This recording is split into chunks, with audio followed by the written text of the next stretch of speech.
Hello and welcome to ClapperCast. I'm your host as always, Carson Timar, and today to celebrate May the 4th, myself and Mr. Editor-in-Chief Jak-Luke Sharp are jumping into Star Wars The Force Awakens. On the podcast, we previously covered the original trilogy, we've talked about the prequel trilogy, and now we finally turn towards the sequel trilogy. It has been a full decade since The Force Awakens released, and now looking back at the film both with time and the conclusion of the sequel trilogy, we can go back and reanalyze how the film served as a start to the brand new series. 2015 was a huge moment for Star Wars. It was one of the biggest films of its time, and today I'm very excited to go back to 2015, look at it with some fresh eyes, and hopefully come to some new conclusions. Thank you so much for listening and supporting the podcast. Now let's get to our full review of Star Wars The Force Awakens. Okay, Jack, happy May the 4th. Continuing, I don't know why for this podcast, considering I'm not even a big Star Wars fan, like in general. Every May the 4th, for some reason, we do an episode. We have talked about the original trilogy. We talked about New Hope. We've talked about the prequel trilogy with Phantom Menace.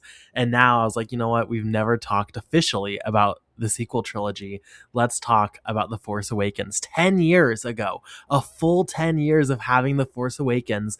We've seen where the trilogy went. We've seen where the franchise went. It's about to be rebirthed even with Mandalorian and Grogu. Like, what a time. Yeah, well, we'll get there. What a time to revisit The Force Awakens. I would love to hear, Jack, number one, I assume in 2015 you went and saw this when it released. I would love to know your initial thoughts, and then I'd love to know your thoughts a full decade later when it comes to Star Wars The Force Awakens. Right. This is gonna be a podcast where, like the Tenet or other situations, where you're gonna hear me very slowly but surely just break down here, because it's gonna start with so much optimism and then just slowly succumb to we'll get there. I remember when they first announced this, that Disney had acquired Lucasfilm, and to me I was like, oh, okay, because I'm a prequel era. I'm a little bit older than you, and that was at the end of the Revenge of the Sith. That was it, and then the Clone Wars came out, and it was like, I grew out of it very quickly after Revenge of the Sith. It just wasn't my clientele. I know he tried to get a TV show live action done, but they couldn't afford to do it for decades and decades, and then this happens, the acquisition. And I was like slightly optimistic, slightly pessimistic. And then the cast got announced. Adam Driver, John Boyega, Daisy Ridley we didn't know about, but you got the old crew back. You know, there's some new stuff going on. It's set after Return of the Jedi by 30-something years. It's about, it's the First Order now. It's like, what happens when the Nazis were defeated in 45? What happens after that? Who fills in that void? Really interesting sort of connotations there. And then I remember sort of that first trailer came out. And I don't mind saying this because Kieran won't mind either. I've got a friend called Kieran, a great filmmaker, wonderful filmmaker. Block B Films on Instagram, go support him. Really good. And he's a major Star Wars fan. And I remember he teared up watching that trailer. And I remember, because it was the first year I was at university doing film. So it was a massive, massive thing. And I remember, like, it was just goosebump stuff. It's like Chewie were home. They nailed the stuff there.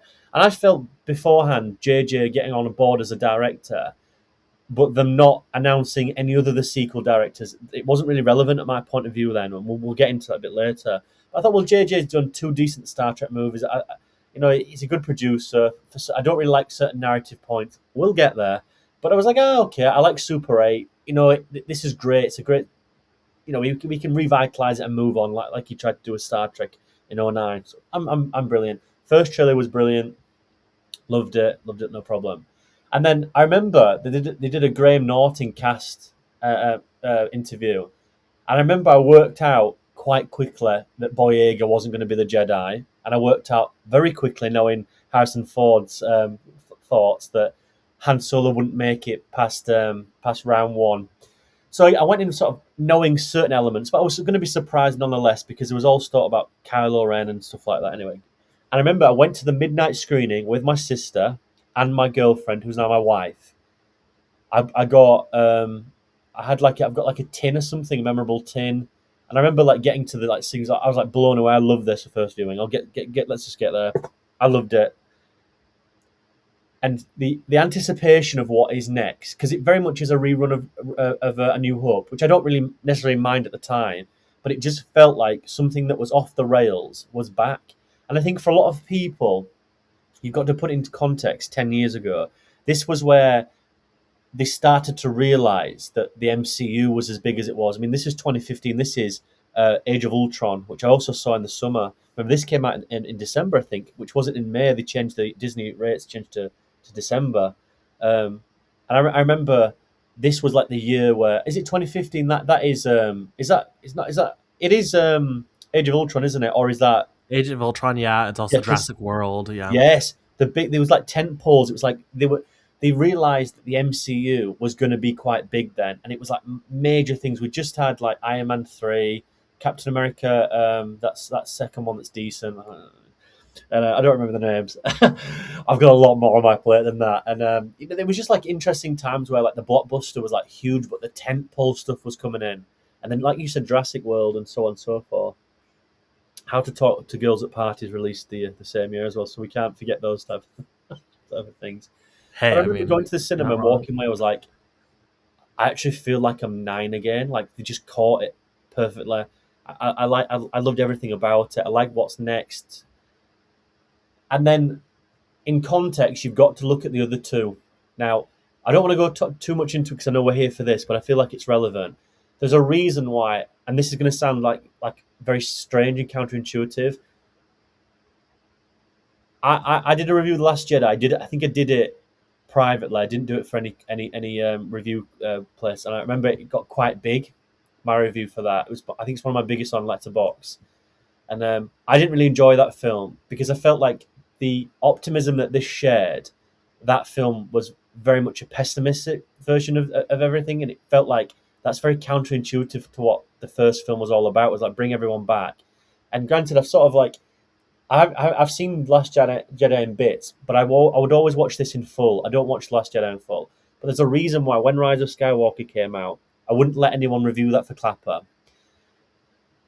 for two reasons. One, because the pushback from certain fan bases, it's quite horrific now, and that's things that change within the fan base, but also within the medium, and also. I just felt personally I needed to see that out. I needed to just like see what it was going to be because I'd seen little bits. I'd seen Rogue One, which I also loved, and Solo, which I don't mind. But I was like, I'm just going to do that review. I'm not letting anyone else touch it. I don't want anyone else to get disappointed. I don't want anyone else like writing and getting people don't like write negative about reviews as well. It kills the atmosphere. It kills your enthusiasm. So I thought, I mean, oh yeah, first world problems and all, but still, for young writers, I don't talking so negative. It's quite difficult. I mean, I'm the first person on that, so shoot me. But that was it for me. But I always come back to this, and I always get hooked in the optimism, Carson. I don't know how you are, because obviously we're different age ranges. But I remember I was too old, I was too young for the original trilogy. I just got. I mean, we did this at Phantom Menace. I got that perfect. It was just Phantom Menace hit me when I was about 3 or 4. And I remember going to the cinema, coming back. My sister ruined it. There was Anakin Skywalker turned to Darth Vader. I remember being in the back of the car and she ruined it. Bless her. And there's like it just a cultural thing where I had the toys, the Legos, the video games. And after Revenge of the Sith in 2005, I went to high school. So it's a perfect breaking point for me of my like childhood into like not like adulthood, but in becoming a teenager. So going back to this, it's the first time where I felt nostalgia on a level that felt like, oh my god, like this is what they must have felt in 1999. Looking back, I don't know whether 1999 was worse for those people or 2015 was worse for these new fans. I'm not too sure. Both of them had so much optimism, and looking back, they're decent films. But what came next is a struggle. And I love Revenge of the Sith on a personal note, but they shit the bed with this to a degree where I don't think that's ever been done on that level, and it's just been gone with blinkers, like a horse has blinkers on. To me, they went into this blind, and as this developed, I think it just unraveled to a degree where, for a major studio like Disney and Lucasfilm, I don't think they've ever really recovered from that. I just think that they've never quite got this franchise back into stable. And we've talked about The Mandalorian and stuff like that. That's going to come up whenever it comes up. We'll be there. Maybe not on this, but we'll be there. We'll be there day one, I'm sure, with big stands. I just don't think they've ever recovered that. I think that fan base is so fractured. They lost me in 2017, and I'm not interested. And I think for what this stands for, I mean, my girlfriend, my wife, bought me the 3D Blu-ray with all the extras in it, like the lenticular sleeve. Like I loved it. Like I remember I bought the Lego Force Awakens game. I was like, it just Disney had me. Looking back, that it was just such an interesting time of optimism, and it just faltered. We're different with the Star Wars stuff because you've got a certain relationship with Rise of Skywalker. I definitely don't. But I'm interested to know your point of view because I'm sure you would have been there day one. I was, but like, let's be clear. When I saw this, had it not been for having a friend group who all wanted to go see it opening night, I would not have been there opening night. I had no Really? I didn't really have any connection to Star Wars. I didn't really grow up with Star Wars. Like I'd seen the films by this point, but I really Sorry, I'm not a big fan of all of them. Sorry, you're not a Clone Wars stan. No, I can't say I've done the Clone Wars. Well, we've got him here, gang. People really into this. We've got it now, Joe. Hey, we need something for May the 4th next year. Yeah. That's all I will say. All 6 seasons of the Clone Wars next year, I'm sure. I won't be there, and it will still be shorter than some of the Uncut Gems episodes. Yeah, I'm sure it will be. And I must say, 2015, even as someone who really had no like heart in the game, I was not bought in going into the film. Like it was an atmosphere that was impossible not to get lost in. Like going and seeing this on the big screen with a crowd was absolutely phenomenal. It was such a fun, and I think now like this is something that gets really torn apart. I think specifically after the Scorsese comments, but like it was an amusement park ride in the best of ways, to where it's doing A New Hope. Absolutely, there's really two sides of this film, where half of it's doing A New Hope again, half of it is the J.J. Abrams like mystery box. What is happening with these characters? We're not going to really reveal anything about it. We're just going to ask these questions and hint that there's something going forward. Looking back at it 10 years later, having seen these other films, even though I do like The Rise of Skywalker, I would not claim that film's strength though is like following up on the questions of the series. That's not why I like it, to be clear. Every time I revisit this, and I saw it in 2019 again before Rise of Skywalker. I think I've watched it one other time since then. Every time it kind of sours a little bit more, but like I feel almost sad for the film, because it's like I do think the intention of this movie, when you look back on it, wasn't meant to be a film that you analyze for 10 years or you keep coming back to. It was meant to be like an amusement park ride in the moment, and for that it worked. Looking back at it, when you take out the excitement of being there in the crowd and you really focus on things like plot, dialogue, character, like the basics of filmmaking, it really does fall apart very, very quickly. It's just like not a well-built film. There's things I like about it, to be clear. I don't hate this movie. I don't think it's like a 1-star film at all. I think there's definitely worse Star Wars films out there. Probably a worse one that came a couple years later, in my opinion. But it just doesn't have anything really going on that feels like it's worthwhile to like hold up to where I would want to revisit this again. Outside of every time I've watched this, it's been a very purposeful rewatch of like, okay, I'm rewatching this before the next film. I'm rewatching this for a podcast. I would struggle to be like, oh, even if I want to watch Star Wars, and sometimes I do get an urge to watch Star Wars, I would never probably sit down and say like, this has something to where I would choose to watch this for enjoyment. I agree with that. And what makes that worse is that this almost gets me. It's almost intoxicating to watch for me, because it gravitates me to that time where I don't think we can state how much that atmosphere in 2015 was. Like you could taste that, you could feel that in the air. That's what it must have felt in 1999. The difference between now and then is this is a digital world, and I think back then the toys were everywhere, the promotional material was everywhere. This time it's TV adverts, it's everywhere. I remember like the Japanese TV spot has 10 seconds more footage, and I just remember it was pandemonium to an extent where they were always to that degree. I remember they were doing the box office trajectories of this. It's like this could be a $300 million opening. It's like, what? It was just, it engulfed a time where from a 10-year gap where people had soaked up enough of, I think the superhero fatigue had like dropped to 2008 and then risen back up, and then I think the action genre had sort of like dipped its toes in, but there was like a period of time where it was just very much like shit. I mean, as it was, I think for a genre, and especially in science fiction, I think there was a very much bit of a struggle to get anything major science fiction on screen. But there was a time and place where I think this soaked up enough energy and enough enthusiasm, like we're going to do it now, and I think it was at the right time. Everything that is a positive here, I think, is an instant drawback. It's one of the very few strange films where everything it has going for it, I think there's an opposing yin and yang to it. For example, the Captain Phasma thing, just to start off the back, I think looks fabulous. Iconography looks great. There's just nothing there. We're getting a new Star Wars movie, but it's A New Hope. You know, we've got Han and Chewie back on the Millennium Falcon. This is a galaxy that's massive, and they just happen to be over this place.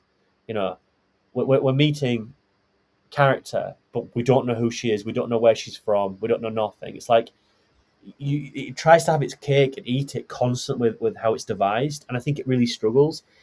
A number of issues here is like one of its positives is that, and I know I don't want to get into the social political atmosphere, the debacle about it, but I think it is important.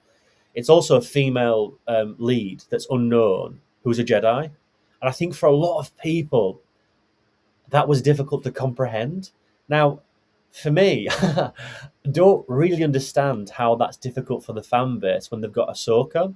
But a lot of people won't give the Clone Wars, and I know we joke about it, and I'm not very fond of it either. I haven't seen it, hardly any of it. But it's very much a Dave Filoni thing via George Lucas.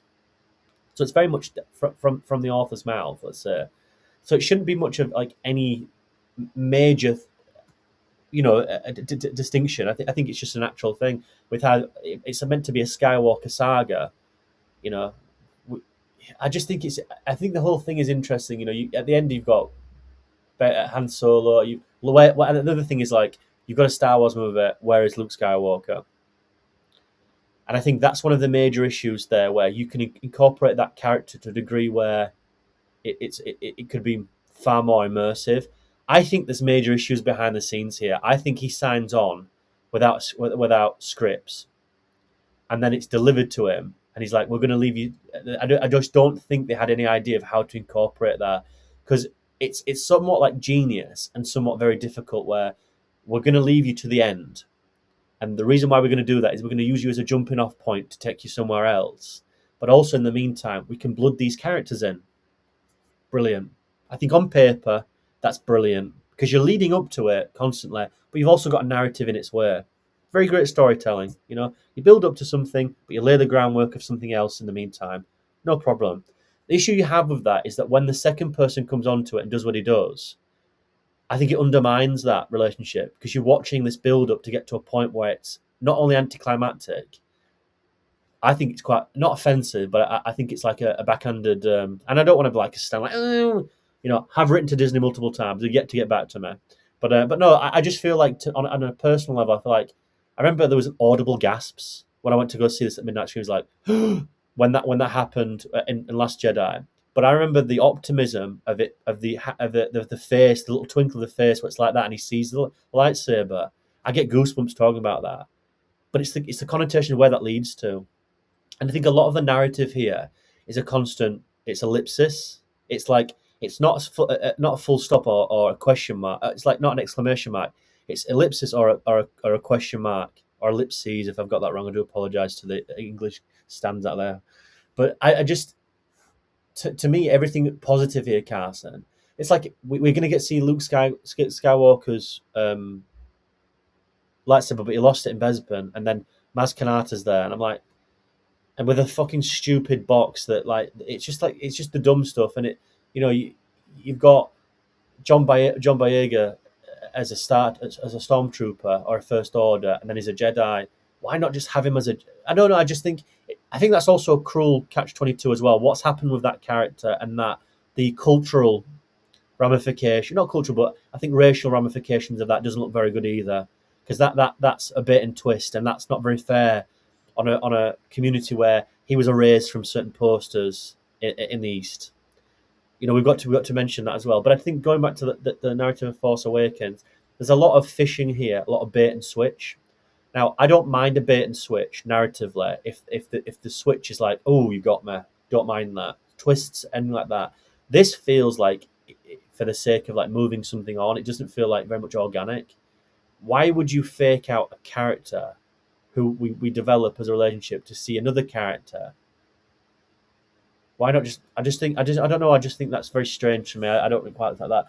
Other things like the Max von Sydow opening to be revealed in fucking Rebels. Like, he was like, "Oh, you'll find out in a comic book, a roll comic book." I'm like, that's not for me. I don't subscribe to that. I will not be reading Southland Tales, the prequel saga. I won't be doing it. I don't need that extra bit for something entry level. If it's something that I'm into, then yeah, but not stuff for this. And then you've got I know the Oscar Isaac stuff I like. I'll move this on to you because I feel like I'm rambling, but for me to keep it simple, there's a lot of like dazzling there, and it's like you see this run. It's like we're a pack of dogs.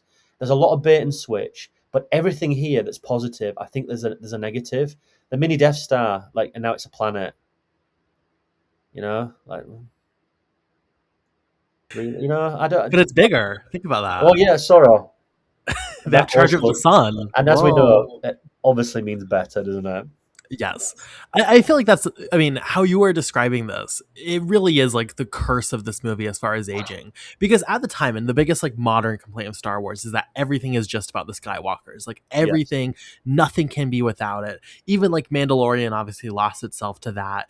This series obviously lost itself to that. So when you're watching it originally, you do have just like the cheapest, dare I say, really genuinely, I think some of the worst like inclusions of iconography. Not because the iconography is not effective, but the lead up to that. You mentioned the Han Solo scene where they just happen to be there, and Rey happens to be on the planet where the Millennium Falcon, and they have to explain how he's just like, oh, it was stolen from me. Oh well, like it's crazy how bad. I forgot like that entire scene in the lead up to it and the setup, and watching that, I was like, is that really what was said in like 2015? And everyone was just like so enamored to see Han Solo that they were like, we're gonna ignore all of that because it's pretty horrific.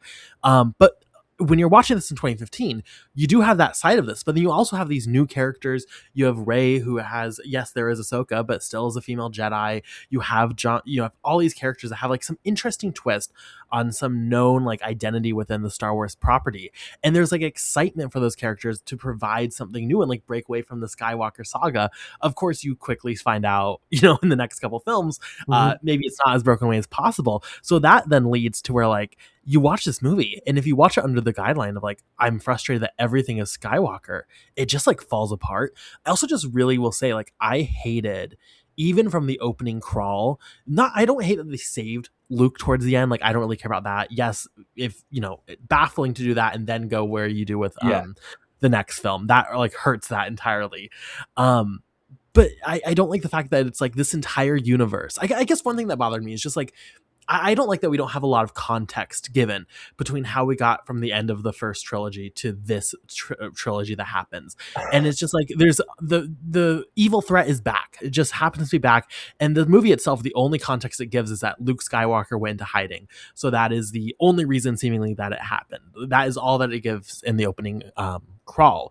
And I feel like focusing it all around Luke Skywalker and all around like, to me, it felt like this world was as small as it's ever been, to where like, you really want to tell me this rebellion that they had in this original trilogy, and even those characters surrounding Luke Skywalker, that all falls apart ultimately. And they once again become the underdog. And once again, you get this overpowering fascist regime just because this one character is gone. So this entire universe cannot function without this single Luke Skywalker, manning the ship, which then also doesn't even make sense when you get context for Luke Skywalker and who he is and what has happened within that time. It just, for me, really like structurally, I was not able to engage in this world. I personally, like, I'm not going to be the one to say like it's a horrible idea to redo of the first film. For me, the planet stuff is pretty bad. Like, it just, I don't know. It really, when I look back at this, and again, when I talk about this more, I knew this was going to happen. Whenever I rewatch this, it just like, it really rests entirely on like how powerful the iconography and nostalgia is going to be for you. And as that fades away, you just realize like there's really nothing here. The setups don't go anywhere. The world itself doesn't feel like it's lived in. It doesn't feel big. It doesn't feel adventurous. it doesn't feel like it has any like purpose to what it's doing. It really is like a J.J. Abrams film in like the most meme way possible, where it just feels like it's asking these questions, but then if you look beyond those questions, there's no substance, there's no answers, there's no pointed direction. It really is like a frustrating film to try to engage with. But I think even like I know, and I appreciate The Last Jedi in some of the ways that it tries to push this concept of the Force. I think Rise of Skywalker, yes, it's a bad film as far as just continuing the trilogy, but the trilogy was messed up before it gets there. I appreciate, I guess, what it kind of tries to retcon and do. Um, when you just look at this film, I don't know. The world bothered me. There was something about this world, and I think it is because the lack of context and the lack of seeming like even thought of what happened in these 30 years, to where it's just wanting to reset really this universe. I think as a fan, I think if I was a bigger fan of the original trilogy, I would feel like this like hurts the original trilogy. Yeah. I feel like it really, I don't know. There's like issues here. Yeah, do you know? Do you know what I think those issues are? When you mentioned a little bit earlier, just before you said that, is I think what this feels often, and this might sound quite silly, but stay with me here. The reason why I think you feel like that is also the reason I feel like that is that this feels very similar to something we've seen before, but it's slightly different. And I think it takes quite an issue with your brain. I think because your eyes and your brain are looking at something, and it's telling your eyes are looking at something what looks somewhat new, but your brain's telling yourself like, we've seen this, like the processing of it, and it catches up with you before long. Where this film struggles every time it has a pause, because it's so fast paced, but it has to be, because if you question anything here, you're like, well, hang on a second. I'm going to mention this a little bit in just a second, but I think it's important to mention it. How the fuck can she fly that Millennium Falcon? How? But don't worry though, because the scene, as soon as that settles in your brain, she meets Han and Chewie. Like there's like weird things like that, like how she uses the Force and she gets the lightsaber. She can use a lightsaber. Now I know this has come under some scrutiny for someone we don't want to mention on this podcast. He wrote a few movies, and his dad's, had some issues. I can't say anything more because we don't want to get into trouble. But he made a certain statement about Mary Sue. I think that's slightly unfair. I think that's just somewhat. That's the dawn of the politicalization of this thing. But in a certain degree, you've got to realize it's like we've been preconditioned within this franchise, within its own rules, that these people have to train from kiddies in order to be able to use the Force and stuff like that. And we looked at Luke, and he had like 2 movies to get to the lightsaber. He barely could do it when he's in the cave in Empire at the beginning. But then he's meant to be one of the most powerful Jedis ever. That's what this franchise has told me. These are the rules. And then Rey comes along and can use the Force straight away, and then fights someone who's been training for what feels like years. But you can't question that though, because there's a fight. It's all going off. It's in the dark. It's like every time this thing has momentum, it has to switch away because you question stuff. But I just want to mention something, right? Because if anyone does this, and you can play at home, everyone, if you go onto the IMDb and you go on the FAQ, the frequently asked questions, I'm just going to do this. It says, why does C3PO have a red arm? Why does he have a red arm? That's strange. In the comic book adventure, right? We move on. Okay, let's go. How is Finn able to resist his first order programming? It's explained in the novel. Right. How did Rey know how to fly if she ever left Jakku? In the novel. Do you see where I'm going with this? It's okay though, because he can stop a bullet, and it's like, oh, but look at his lightsaber. There's certain things here, and granted, I think the easy get out of jail free card here is that Jack Carson, it's Star Wars, it's for kids, and I fully appreciate that, and I think that's what a lot of people get rid of, and that's why I'm not on the legacy boards, and I'm not on Twitter or X wasting my life. And I don't know about you, Carson, what you do in your burner accounts, but I can say this hand on heart, I've done my review, and that's it. This gets nothing more for me. And I know a lot of people, and I have a somewhat pity for those people where this obviously means a lot to them. And I can appreciate that, because in dark times, these stories are what makes your heart go, and it gives you life in a world that's quite full of darkness. So movies and the medium, you can't sanitize that. We've all got moments like that in our lives. And I think for a lot of people, this just bleeds a lot more true to them, and fair enough. But I think a lot of people have burned themselves through and through into this trilogy, and have optimized it, I think, on a YouTube level to make money, and a lot of other people have used it to sort of bleed into certain other beliefs. If that's misogyny and racism and stuff like that, those casual things that we learn when we're very young, we've got to treat other people with respect, regardless of creed, skin, whatever. I think a lot of people let this in a world where someone else gets elected a year later. I think it just comes at the wrong time where things get politicalized, and it's a shame. I think if this came out in 2010, I think it would be a very different world to that, and it would be over and done by 2015. Just a few years difference there, and I think this whole thing changes. And I think it just came at the time where it gets upset, but it's also at a time where there's a mass amount of media. You've got to play this to play this. You've got to play this to play this. I remember when Jango Fett was announced and Attack of the Clones. But if you played the video game, you got to see the whole story of him meeting Darth Tyrannus. Sorry for the stands out there, Count Dooku, but that's a spoiler, everyone. And I think when you play 8 hours of something, that's fair enough. But to read 5 pages of a one shot, I think he's taking the piss. And to read a book, The Awakening, and to read a book what Leia's been doing, I think you're filling in blanks there that it's never going to be it's going to be retcon, because they're still writing the thing as well in the second and third one. But going back to the point about character arcs and narrative arcs, a lot of this becomes unfortunate because of the sequels. Maz Kanata, where did she get the lightsaber? Yeah. There's certain things like, I just once you start thinking about this, what we said before, it begins to unravel at a pace where it's quite frightening. There was a time where you saw Snoke that big and thought, oh my god, he can't be that big, and then but that's like an intrigue I like oh my god, they're not telling you anything, like who is that, and there's just nothing there. Supreme Leader Snoke. I tell you one thing that this fails to do as well. It also fails to commit.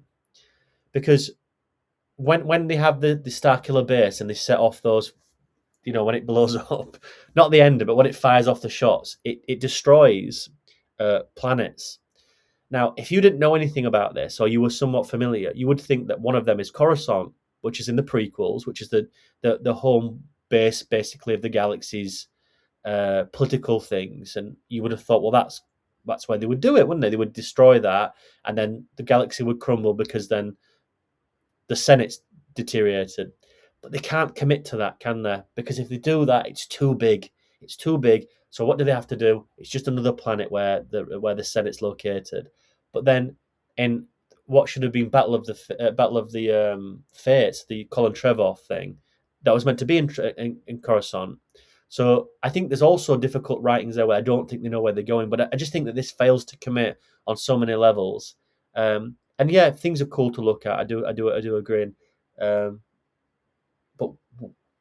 I think both of me and you at that point are sort of over that. I just that's surface to me has never really done it. I think anyone can see that off a mile away. But I'll throw it back to you anyway.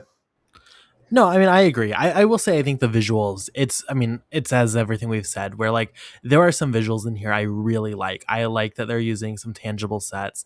I like that they have, really strong use of color. I wish it was brighter. This is one of the first kind of examples of everything being a little bit too dark for me. But the issue is like the visual effects have a lot of them, especially when it's like character visual effects, have not aged the best. I found on my rewatch, thinking Really? like they were not, and maybe it was just the version I was watching, but it did not look great for me. DVD copy that he got, yeah, the one that for me. So that was even like, it's not as bad as jarring if you watch like the redone original trilogy, where it's like fully practical and then there's like a giant CGI dinosaur in the middle of the screen. Like it's not that bad, but even that was like, I don't know, some of those characters really took me out of it. Daisy Ridley, I feel so bad for really every actor who's been in a new Star Wars film. I think they've all had a horrible card dealt to them. Kelly Marie Tran, especially, I'll shout out. Like, I just think crazy. Not that that's in this film. Her performance, though, rewatching it, didn't do a lot for me, I'll have to say. Like, I have to admit, not that I think she deserves hate necessarily, Yeah. and not that I think she's done credit by where her character ends up going with this trilogy, but I didn't necessarily think she was good. Adam Driver, I thought was strong. I think that was probably like Kylo Ren, both the iconography around him, the character.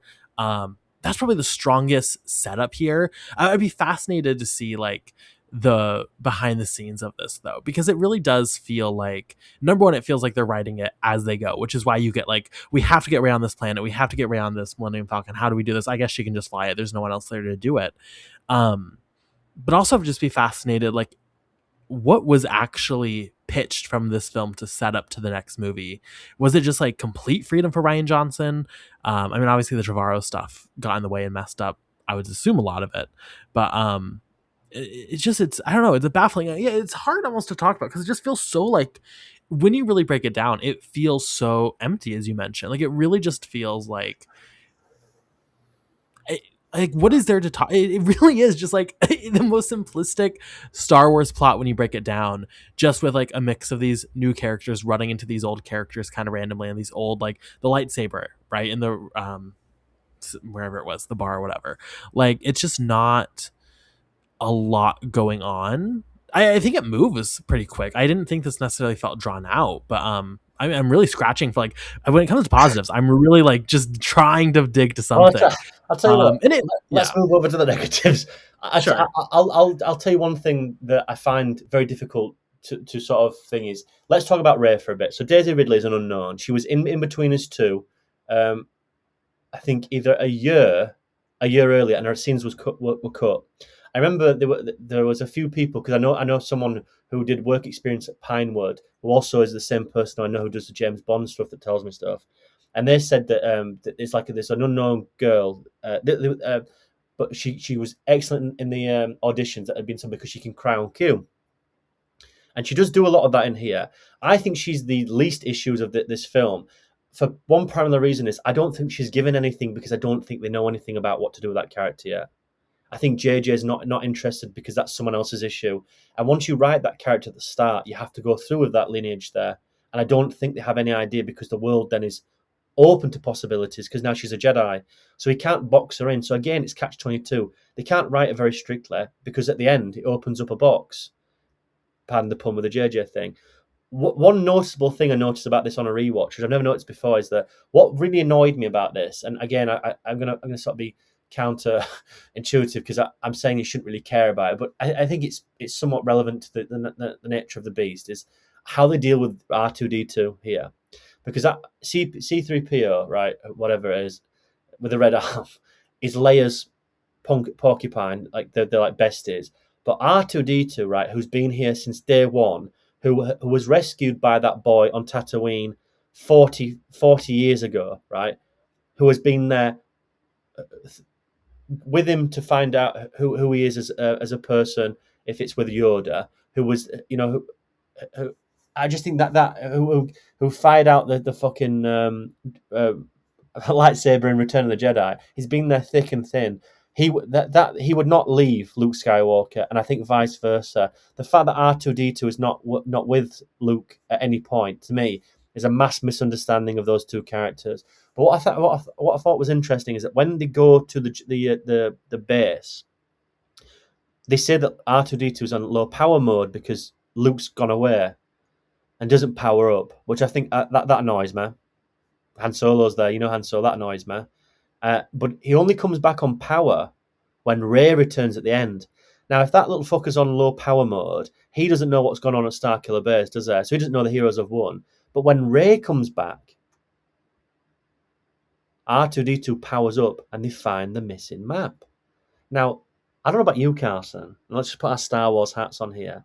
That would indicate that R2-D2 either knows who Rey is, or there's some connection there, which again are all these breadcrumbs that, is it Luke's daughter, which I've never been much of a fan of.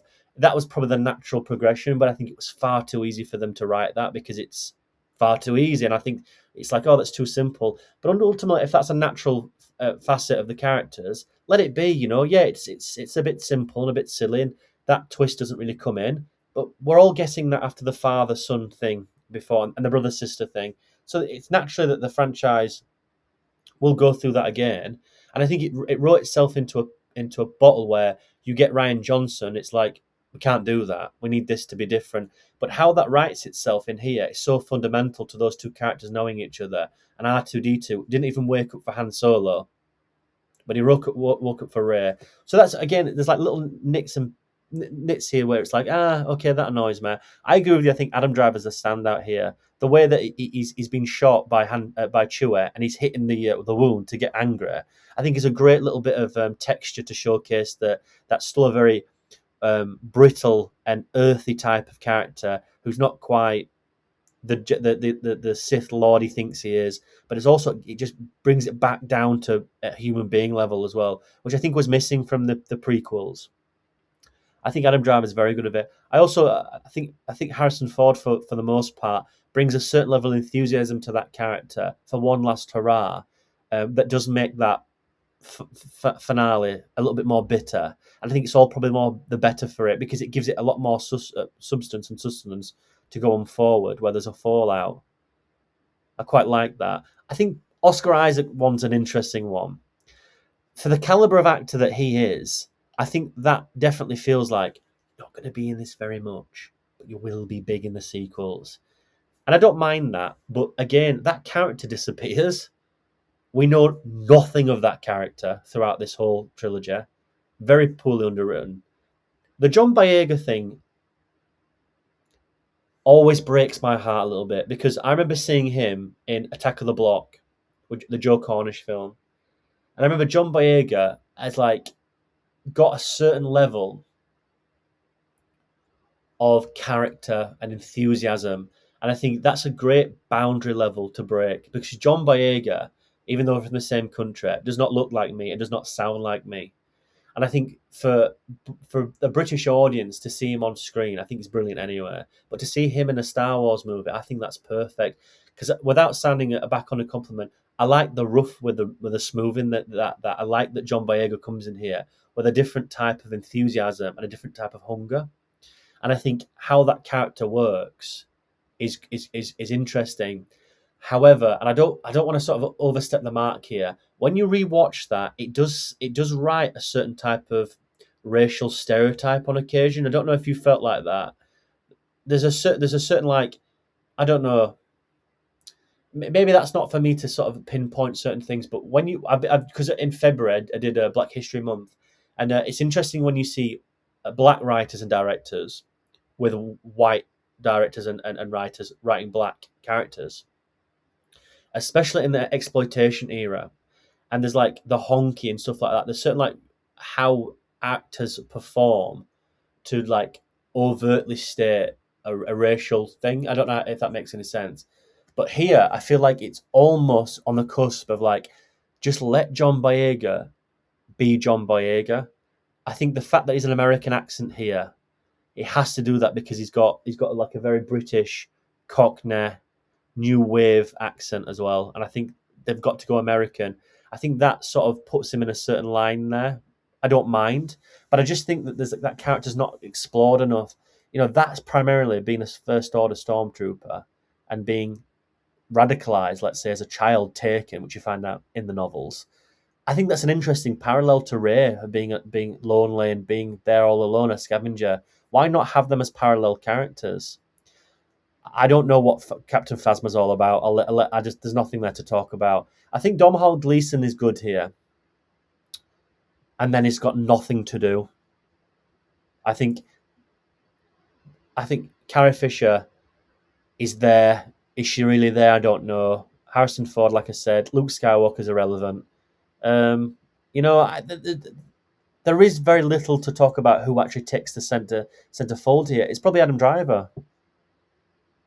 I mean, Andy Serkis is here in the background. I think that's interesting enough, but you know, it's all surface, isn't it? There's no substance to anything. But I agree with you. I think Adam Driver gets out here enough. But I must admit that there is one set piece where I'm like, he's brilliant. Is when they're flying the Millennium Falcon on I don't know what it's called, the Sand Planet, and so I don't know. You know, like just beat Tatooine. You know, whatever. Whatever.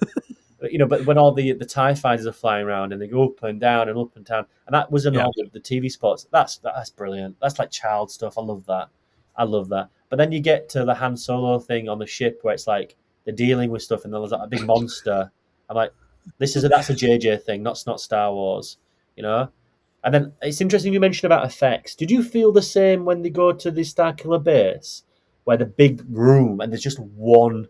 Oh, yeah, I That's would say poor, isn't so. it? Yes. That's very poor. But I didn't have much issues with the effects per se. Well, I And I thought, think, like, to be clear, I think the flying scenes, like, I think most of the action sequences were fine. It really is when it's like a character made entirely out of CGI, oh or yeah, like yeah, that room, for oh yeah. example. Those are where, like, I think they nail all the flying sequences. I think that still holds up. I mean, especially if you watched it on like a big screen, I imagine it would still be, fantastic. Well, a testament to that is that Chewie's still live action.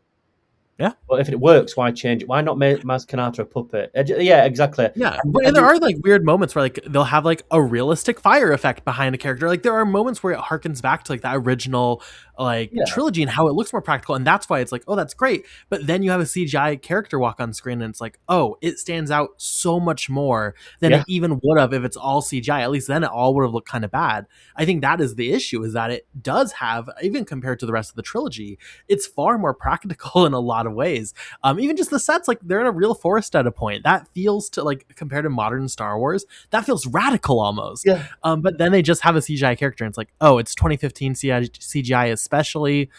Okay. Well, that was going to come in. That's the other thing. I think the ending where the fires are burning round and he's chasing after her. I think that's another brilliant little piece. But again, it all harkens back to he's the visual embodiment of Darth Vader. But we've seen that, and there's an interesting thing here that the Matrix Resurrection sort of achieved. Resurrection's achieved more so than this, is that there's a very very thin layer here about nostalgia and about the past, and how not going forward and lingering in the past can be your damnation. And it's very much a seed here with Kylo Ren's character.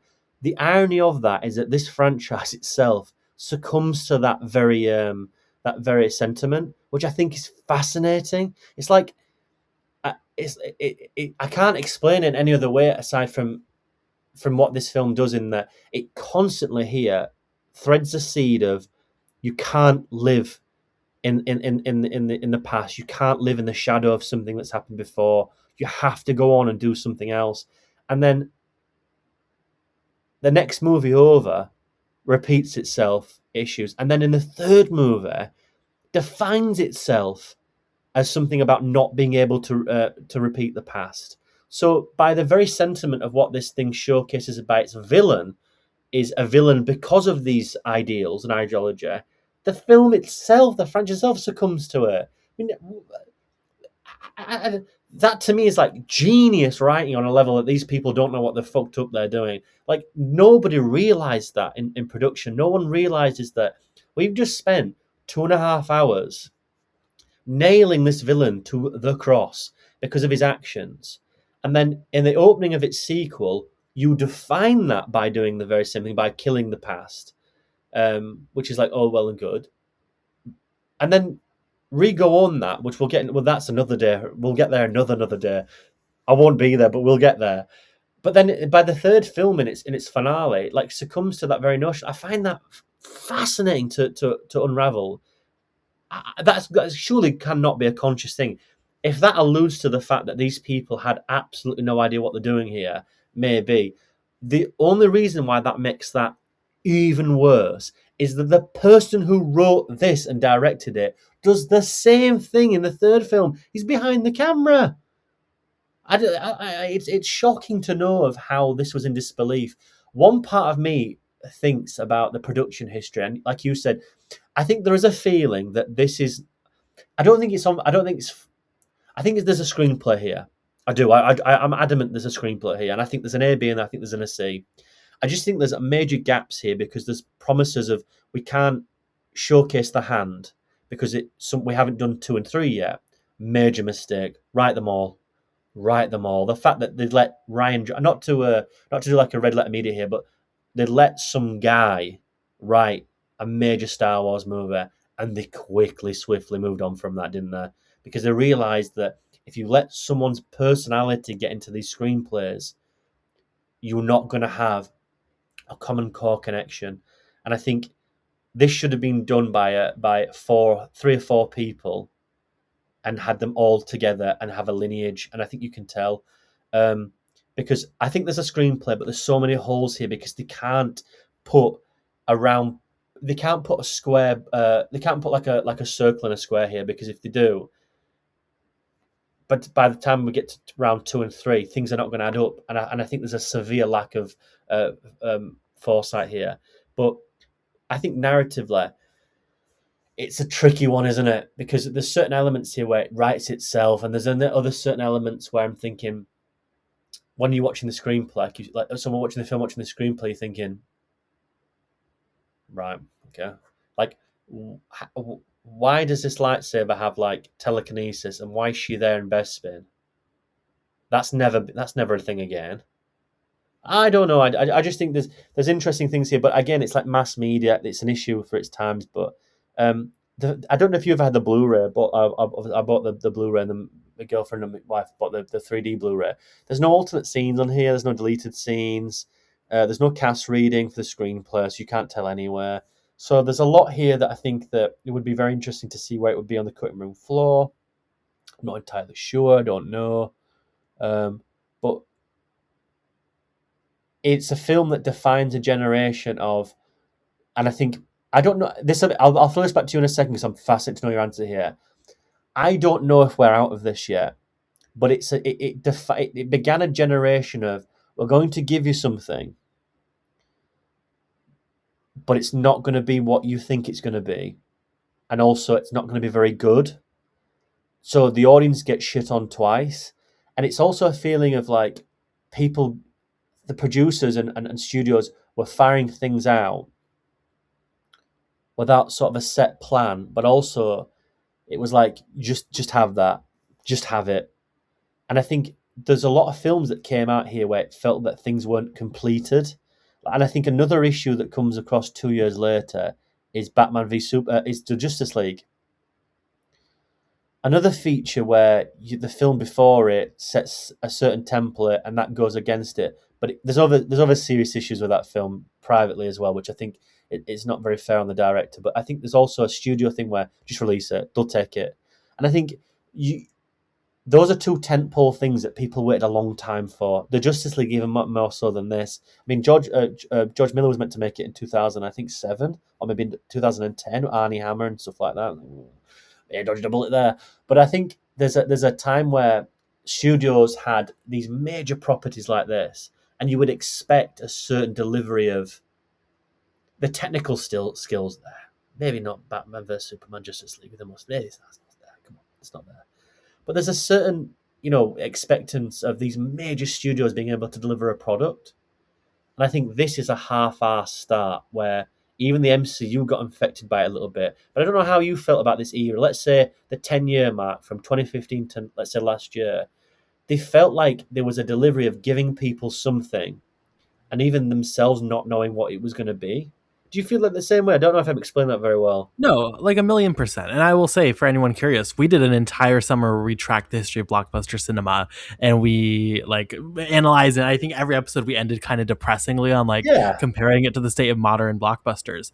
I think there's a lot of issues. I think the MCU not is to blame for this, but is very influential in why we got this way with the concept of, even with this film, ultimately, if you look at the goal and plan for Star Wars, the end goal, the end point, the big, the biggest mountain for the series ideally was not going to be The Force Awakens. It was going to be the third film with shared universes. You mentioned the DC universe. The individual pieces of how you get there become less valued and less important than that final hit. And that's specifically when you get Avengers, and Avengers do huge box office numbers.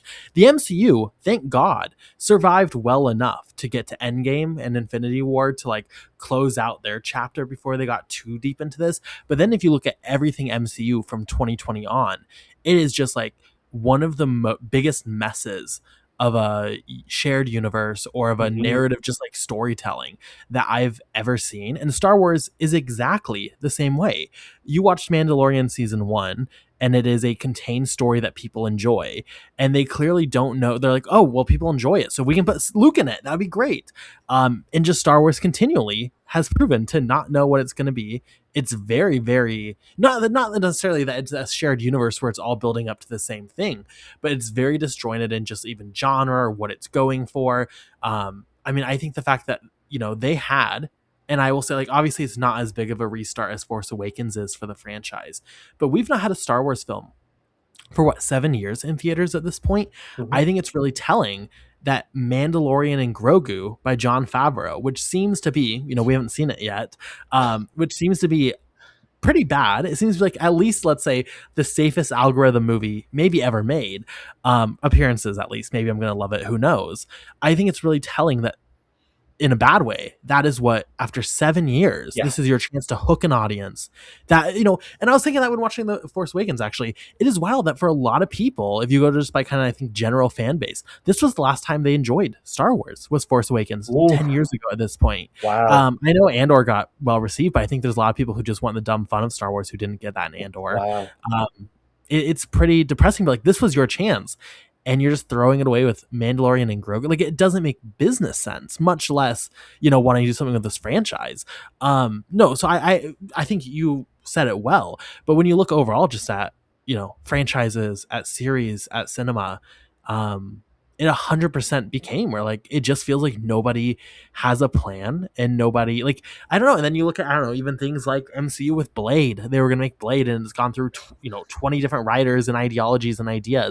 And like, if it's, you need to be crafting, like, especially because MCU is like a shared universe where it is building something. How does that vision for this specific piece of the puzzle that you are referencing in other works, and you have these cameos in other works and stuff, how is that, like, so you're putting out cameos and putting out these promises, and you don't even know what the vision is for, like, what that is referencing? There were things from 2020, and this is not an MCU podcast, to be clear, but like, and I'm actually doing an MCU rewatch right now. It's really painful to be, back in this, but there is after credit scenes from 2020, from 2019, that we still have not got, like, any development on in 2026, and we're about to have later this year an Avengers film. We're at the point where this is supposed to be building to, and I know for there, I'll be clear, like, Jonathan Majors, really, that situation maybe messed up some plans, but regardless, no, it is a plague, and it's so fascinating because, like, you see this with so many of these franchises or so many of these studios, and, like, it never business wise works out. And you would think it would be like, okay, that doesn't work, so we're gonna have to put a little bit more effort into it, but they just never did. They just never do. It's very bizarre, but I think it's absolutely present. Those, as much as this is going to go off the rails slightly, I think those two, the MCU and the Star Wars universe, they have to be spoken about very, very similar, because I'm of the age, and I remember that you had to wait 3 years for a Star Wars movie, from 1999 to 2002, then to 2005, then it stopped. Now, the people who were in, you got to bear in mind, in Empire, in 1980, had to wait 3 years for the I Am Your Father reveal.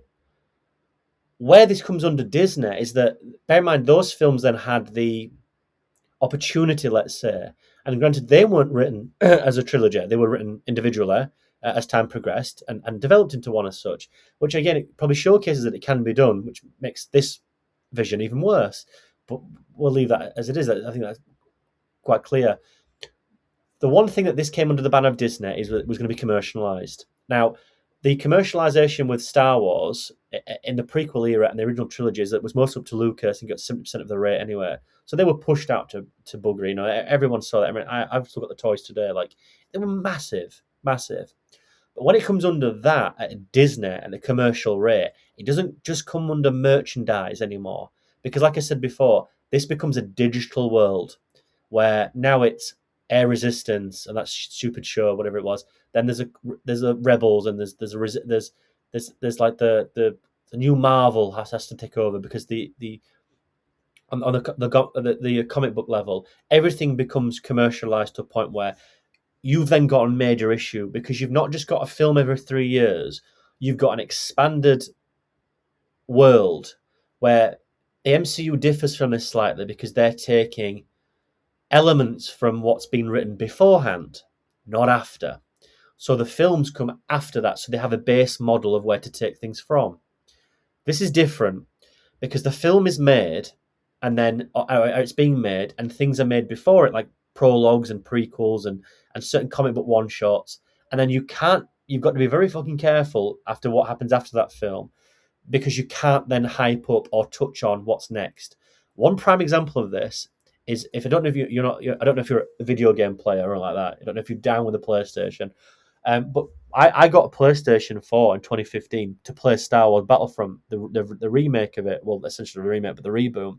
And it was, bear in mind, this is 2015. This is a year that this releases, and not one of those characters in the new trilogy are in it. It's all the original trilogy. I'm thinking, why am I, of two generations that you've got the original trilogy and the prequel trilogy, and we're doing 30-year-old characters, I want to play the new stuff. And then when Force Awakens comes out, is it Jeddah? I don't know. Baku? I don't know. The sand planet where Rey's from. I'm sorry out there. You can direct your emails to Carson because I don't know these things. Carson's a real stan, but I'm not. ClapperCast@gmail.com if anyone needs. Do not tag me in these things, by the way. I do not want to know. Any emails, go straight to Carson. But I think then they did the map there. I remember it was like, oh, it's big. It's a big thing. And then they slowly release stuff, slowly. But that to me is indication of they were very scared about not only spoiling stuff because it's a major thing, but they were very scared of you can't do anything after the films come out because that's someone else's story. So you have to sort of engulf this one plot. And I think for 3 years, that's quite difficult to sustain. In retrospect, and we haven't spoken about this, but this would be fascinating to know, is that the one issue about this is that I think if this was left for 3 years with nothing else, comic books and stuff like that, fair enough, in the video game, that's fair enough. That's what happened with the prequel era. I think this then begins to break down very quickly because people would rewatch this to a degree where, and people would watch it anyway, don't get me wrong, but if people didn't know that there was another Star Wars movie a year later, and this would stay in an algorithm for 3 years, there's two issues that happen here. One, people watch this to a degree where they break it down and it becomes very difficult to then be like, well, this is New Hope, but this doesn't make any sense and blah, blah, blah. The other issue is what this franchise had is that there's then becomes a lot more people who become radicalized in where this is going to go. And for 3 years, people are going to be like, who is this? Where does this go? And that's a positive because it builds suspense and anticipation. The issue is that after 3 years, if you don't deliver something, you have issues, okay? Because the fan base is going to feel slightly put out, and it happens all the time because you're dangling the carrot, and you throw shit in the face. People are not going to be happy with that. The one saving grace that this franchise achieved is that they brought Rogue One out.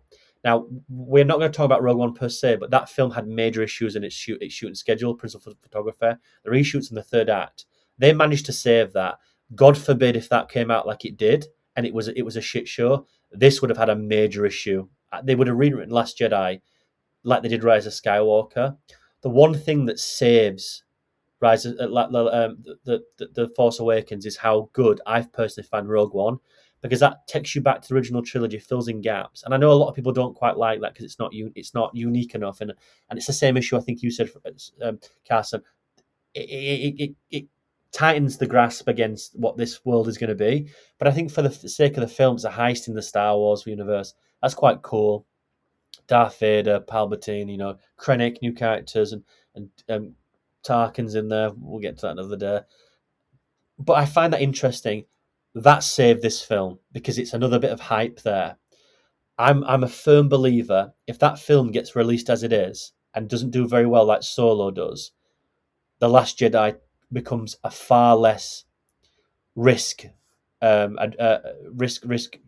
feature and become risk adverse.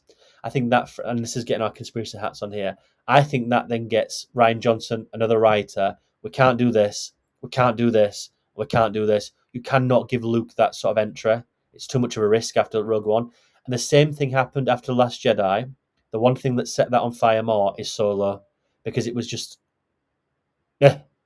But if Solo is well received, I think Rise of Skywalker is different.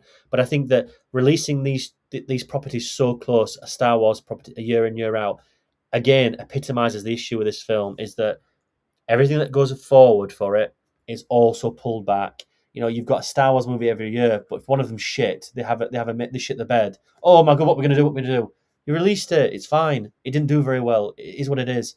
I don't think anyone's like get down to Capitol Hill with a solo flag and be like, "Get the fuckers out. We want to speak to them now." I don't think it's going to be that much of radicalization. I don't think people are going to be like storming the streets and go, "Andor, what did you do?"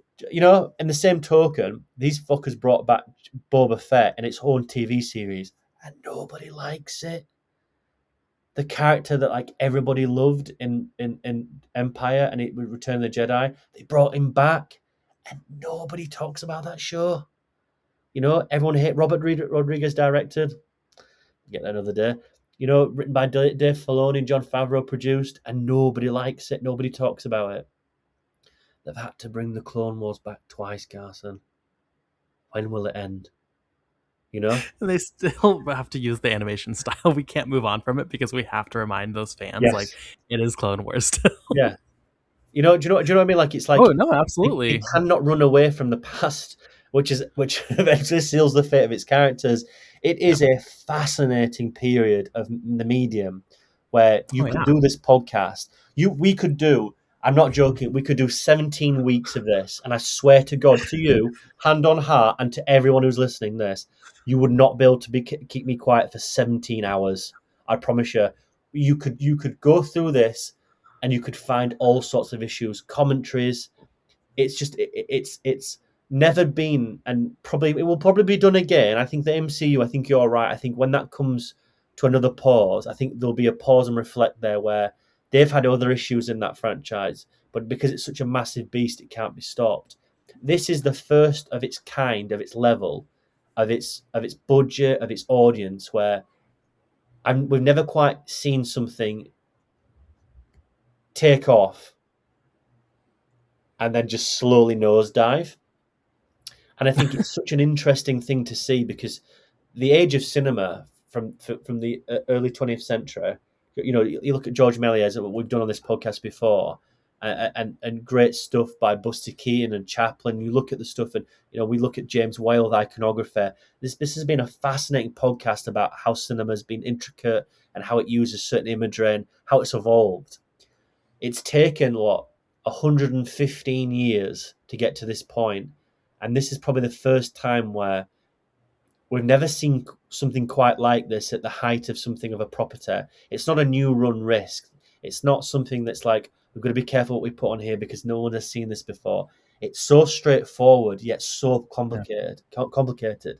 It's like it's a massive maze of, you can't do this because it's become before, but you can't be safe, but you can't not be safe. We can't make risks, but we will make risks and we'll ostracize and alienate an audience. It's a fascinating kaleidoscope of what do we do here. And I think at the time it had every single person in that room thought they had an idea scoped out. You had Kathleen Kennedy, who was on top. You had the Castans, father and son. Lucas is in there at the background going, whatever he does. You've got J.J. Abrams at the top. You've got Ryan Johnson, who's in the background. They've already lined up Colin Trevorrow. There is something brewing there. Everyone in there, it's just, I cannot believe that all these ingredients by a Michelin star restaurant and chef, and it's clap cold, and then you served it. It's like, that tastes really nice. It's like, wherever had that before? Oh, that's right. That's something you get like a soup kitchen, and it's made by the same, just different sort of ingredients, but it's the same thing. Yeah. And I know that analogy is like somewhat immature, but I can't sort of get this across of like, I can't believe how they fucked this up. Yet in the same token, I cannot understand how they would ever have gotten this correct. And I think not necessarily this film cast, because I think we're both sort of morbidly fond of it in a certain way compared to the other stuff. But it's kind of shocking to see that 7 years we've had no decent feature film property. We're talking about now, let's say 5 years. So 2017 and then 2020. That's the final Skywalker thing. So it's 5 years. since let's say we should have had the last thing of this trilogy. So if Right. you think in 5 years' time we should get another trilogy, you think that's where we're at now. We haven't had one in 7 years. We haven't had a feature film.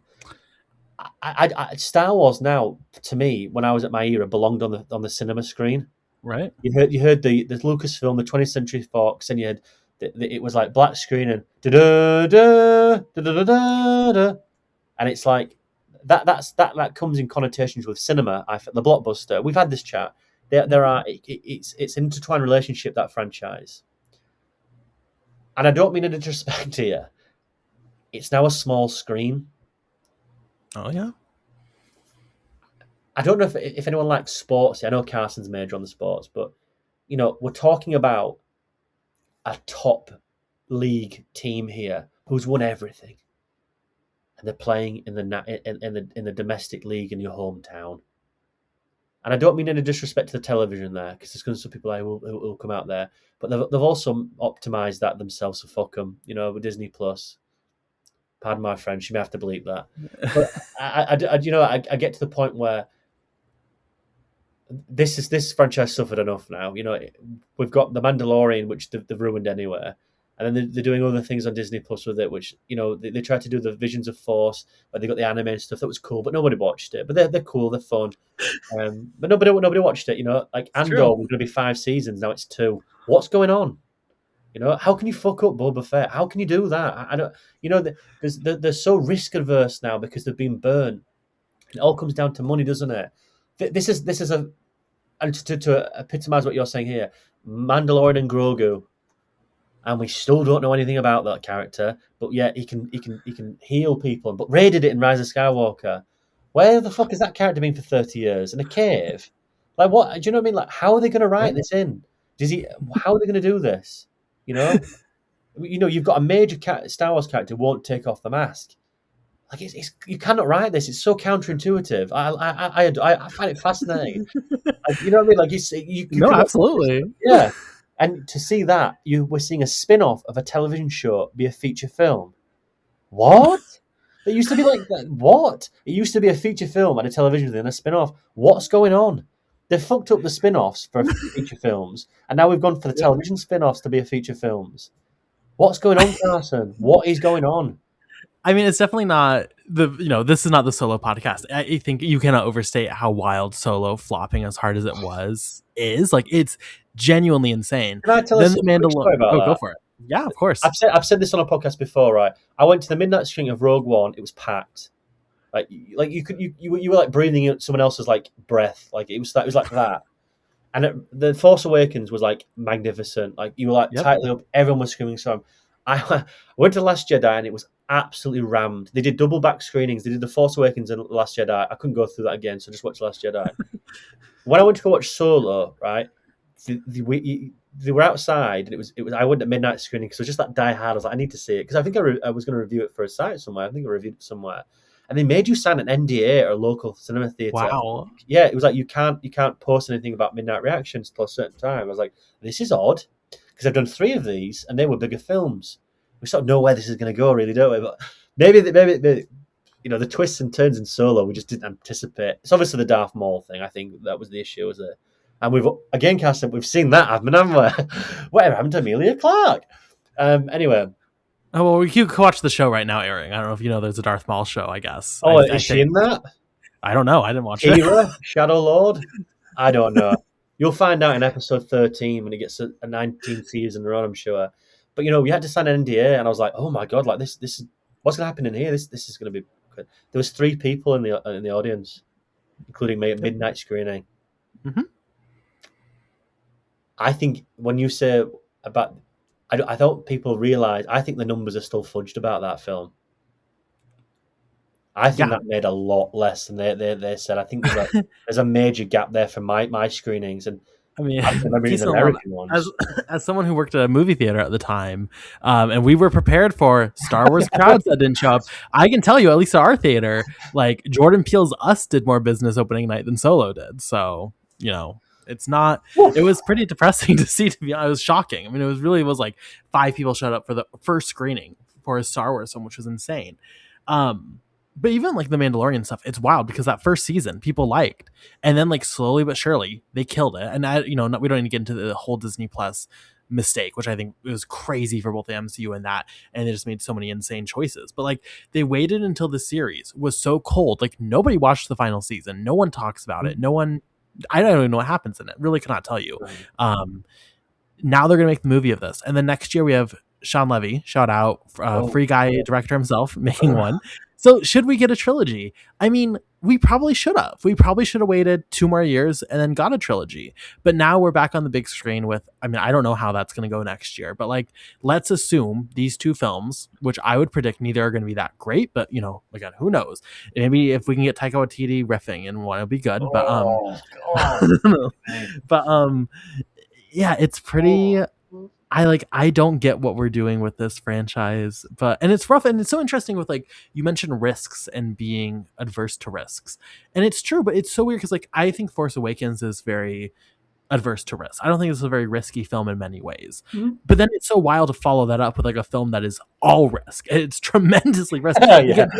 It doesn't logically come together where you would be like, okay, this is what we're going. It's a weird comparison. I think what you should have done with Star Wars is probably just keep it as simple as humanly possible. I think one of the issues, and this is also just how cinema was, especially with the internet at the time, where it was so exciting, trade theories and stuff. And obviously the writing of this film encourages it. So they encourage this take. But like, I think everyone just started to take Star Wars a little too seriously. Like that original trilogy has, and we talked about it on our podcast, go check it out, like this incredible meaning with war and such. And like, it's not like it's an empty film, but ultimately like it was fun.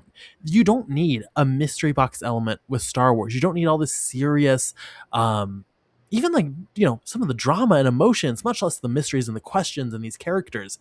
I just think one film, I didn't love this movie. This is very like, to be clear, I'm not endorsing this film. It's great, but the new Jurassic World that Gareth Edwards did, I appreciated that it was just kind of like dumb, like we're just gonna have fun with this, and we're not gonna set up a series, we're not gonna set up Chris Pratt to go into the next one or this big drama.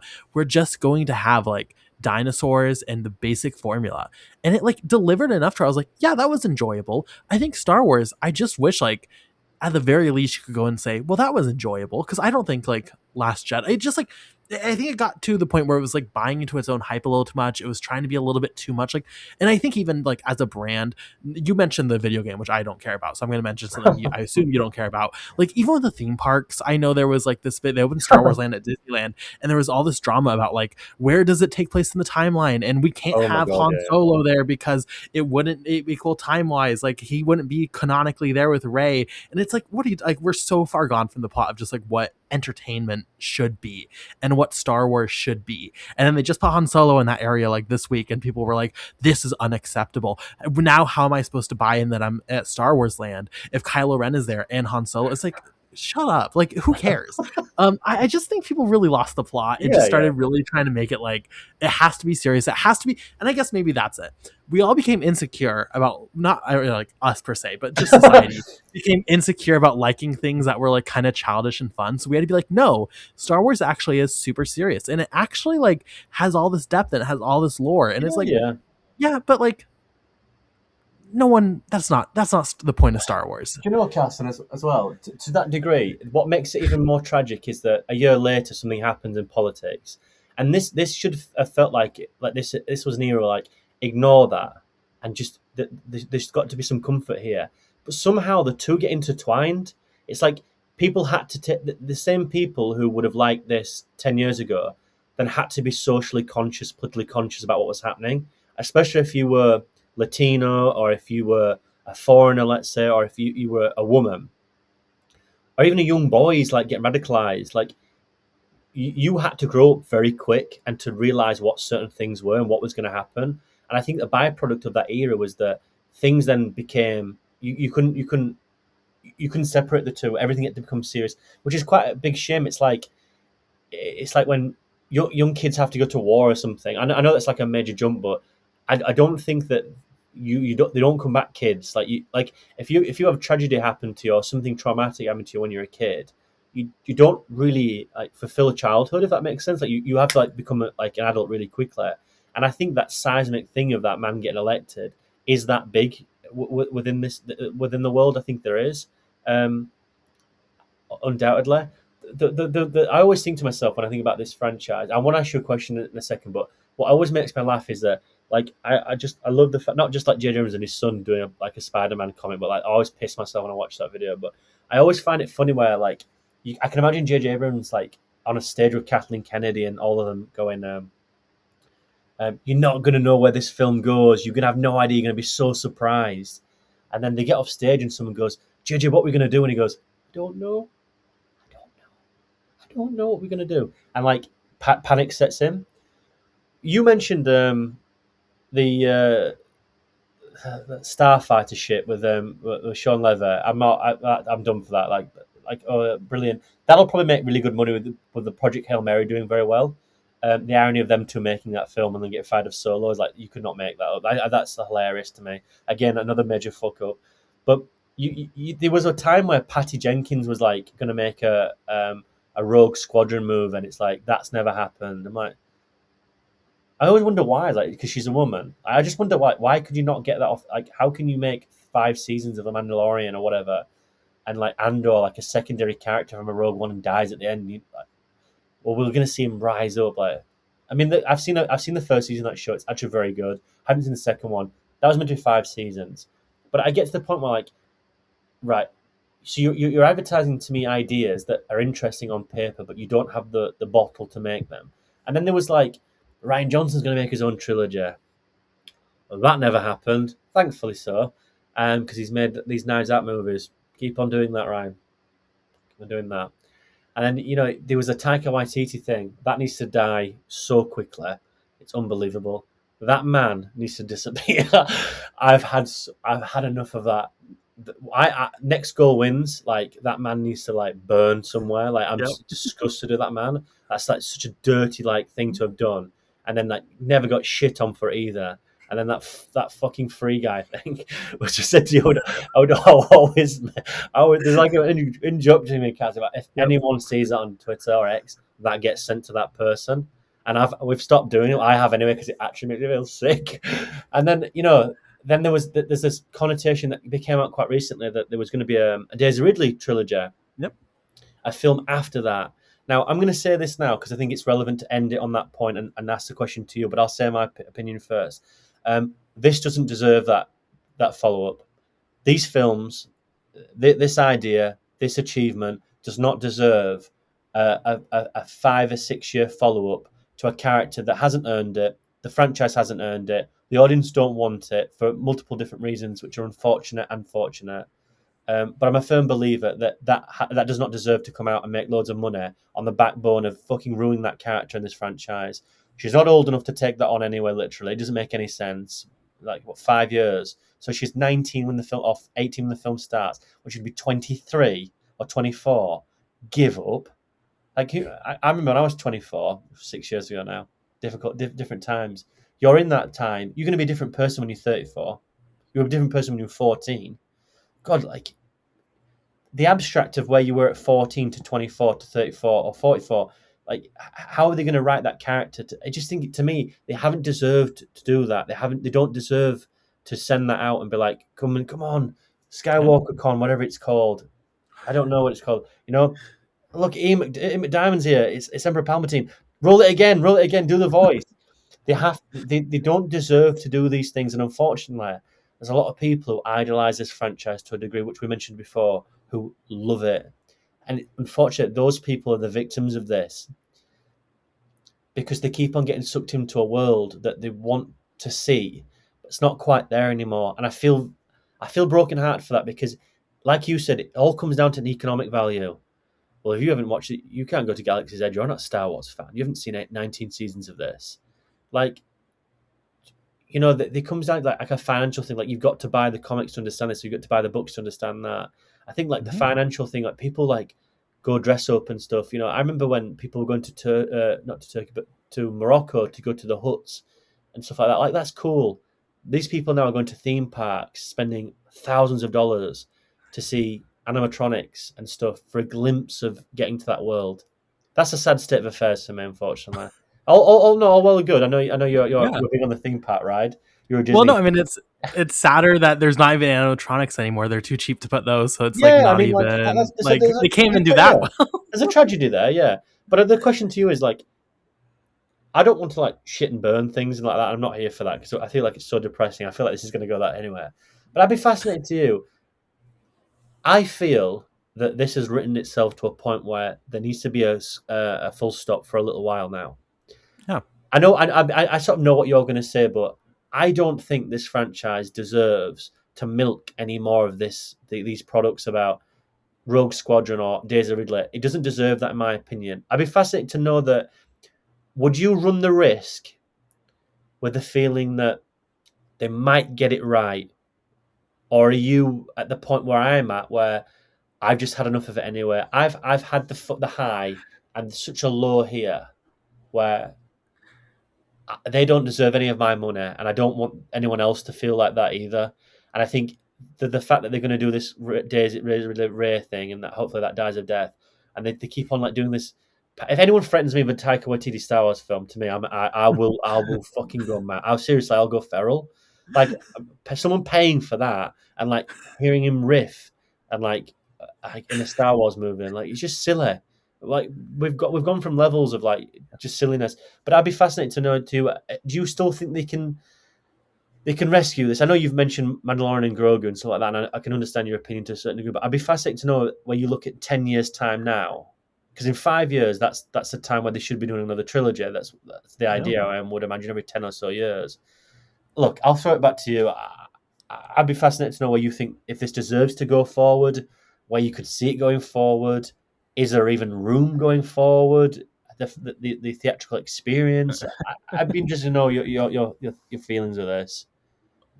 I will quickly shout out the Steven Soderbergh project. Oh I think that no! we've mentioned all of them. Look, I think with Star Wars, I think I'm done with it. And I'll be honest, I think it's even to the point when you look at the fan base, the culture around Star Wars, what this franchise has become really on all sides, where like, even if it produced a great film, let's say it produced a really, really, crowd pleasing, great film, I just know it's going to, number one, not have the follow through. Disney has proven you cannot give them an inch. You give them an inch, they take a mile with every single thing. Just like The Mandalorian. It was I mean, I didn't love the show, but it was a well-received first season, and they completely actively chose just to like ruin it for no reason. Literally like attacking the ideology. People were like, I like that this is separated. And then they were like, oh, then let's introduce every single character. Like they made an active choice there to like do the opposite of what people liked. So number one, even if it was well-received, I don't think there's a future. I don't think there's any world where current state of Disney would have like a runway with this to where it's like, oh, it's going to produce more greatness after the first great thing. But I also just think like I really don't see any world where like it gets well received just from how people are. Like if you do something completely separate, there's going to be wide portions of the fan base who are like, actually that's not the characters we want to see, and actually did this wrong, and actually it doesn't make sense. If you do like a really great film, let's say, that has these characters, there's still all these like peace and love weirdos who are going to be like, actually that's not my Rey, and actually we have to have this whole debate about Rey, or about whatever character it is. I don't think there's any creative voice that seemingly has anything interesting to do with Star Wars. I don't think there's been something intriguing really with Star Wars for quite a while. I really don't think there's anything here. No, I think no matter what, I will say no matter what, we need a big break. And when I say a big break, I don't mean like 3 years, especially now that we're resetting the clock with these two films. I think you need like 15 years, 10 to 15 years, let's say, before let's reopen the door possibly. But even That's a then, big generational gap there. That's probably to wipe the slate clean and also start fresh. It's a risky one, that, because that's also what Star Wars does, though. Yeah, We're existing on this timeline where it's like, yes, and I understand that companies are like, well, we own Star Wars. Why would we not make anything for 10 years and leave money on the table? Like, that's the system we exist in. But look at, like, I don't know, not to be weird, but like, look at Avatar. It took a very long break, and then Way of Water did really well, and they had time to craft a story or whatever and a vision. I think you have to. I mean, definitely let's not reboot anything. Let's not be like we're doing, these characters again or anything. But I just don't have an interest, and I think I wouldn't have a full interest in something unless it was a large extended break. I think you probably could have got away with something sooner had it not been for these theatrical releases they're pumping up for no reason this year and next year. Like, I don't get why they're taking like a big break in cinema and then this is the plan. I don't know, but I think I just need something. I just need it to feel, Force Awakens, even though it wasn't 20 years after the last film, it still felt like brand new. It felt fresh. It felt like a new package. I need it to have enough time to where if you're going to engage with something new, it doesn't feel like it just feels new. It feels like a new era, and that takes time to Yeah, develop. no, I agree. I think it's an interesting school of thought between then and now. Then there was question marks of a female lead being a Jedi and a black lad from London being a Jedi, and those were questions that sort of like everyone was asking themselves after the fact, and it came crumbling down. And I think again it was politicalized to a point where of annihilation. And yet we've got Ryan Gosling in a Star Wars movie this year or next year. I find that more of a hindrance than the other two things. There's a lot that the Force Awakens got right in the idea of like they tried to normalize just trying to bring a bit of color and texture and abstract to a piece that was somewhat sanitized. Aside from Billy D. Williams, that's really it. And then Mace Windu, and it's like, oh, the token black character. And I think there's issues with this franchise as well in certain elements, but they felt like I think we're like, well, we're in 2015 now, you know, this should be a reflection of who watches these films, who grew up with these films, or who's going to watch these from a generational thing. You're going to have a 10-year ride with these people, and you're going to be, say, you're going to be 5 or 6 when you watch this. You're going to be 15 and 16 when you finish them, and you sort of become through your childhood. And I think that's a great idea to have with these films because, like you said, there are children's films, but there's a level of like severity and gravitas to them as well. I think there's quite a lot of dark stuff in the prequel trilogy. I think to watch Anakin Skywalker in that third film quite clearly as a young man break down and need help, and the father figure who is essentially his brother, he doesn't have one, and he turns to another man who puts him down a path. There's an interesting parallel that would have worked superbly here, if not too much on the nose. But what worked then is a testament to those narratives of people crumbling to other things. When I look at what's coming forward, I feel like it's just like fun, dumb, full of jism. Like you know, Ryan Gosling to me is an actor that has a certain type of aesthetic and a certain type of mannerism. How that fits into a Star Wars film to me is like the antithesis of what I think a Star Wars film should be. Now, I don't want to sound like the same people who 10 years ago said like, but John Boyega, like like, have you heard his accent? Or like Daisy Ridley, who's that? Or talk about someone's skin color. I don't think I don't think we've moved on from that. It seems, but in the same token, we've moved on from that in a way that because they aren't giving the options of have those conversations because they won't make those risks again. Does that make any sense? It's like Ryan Gosling is the antithesis of what should work for Star Wars, and yet it's the most safe choice. If that doesn't showcase how much in the shit this franchise is, I don't know what else will. And it will make money, and it will go back to the drawing board as like, well, this worked. And I think Daisy Ridley and John Boyega will get the short stick there because they'll say that franchise didn't work. But it didn't work not because of them, because of everything underneath them. And the same people who are going to suffice and not suffer in next year is the writing of Sean Lever and, ad-libbing from Ryan Gosling. And I've got no issue with Ryan Gosling. Another man I've got serious issues with. But Ryan Gosling, I've got no issue, no qualms. No qualms. Seems like a really nice human being. And then when the opportunity's funded to you, take it. But I don't know how you feel, but that film, I become to like, it boils my blood thinking about that. No. And I'm going to seem like in his accent, like he's what he does, like other thing, like doing a toothpick with like a fucking Star Wars helmet on, and like it's just I don't know. I'd be fascinated to know, but with the Fall guy and seeing that and seeing how he can play meta, are we going to do that? What that silly Russo brothers movie that he made with Chris Evans, whatever that was, which was appalling. And then I haven't seen Project Hail Mary, but he's isolated throughout that as well with the comedic team.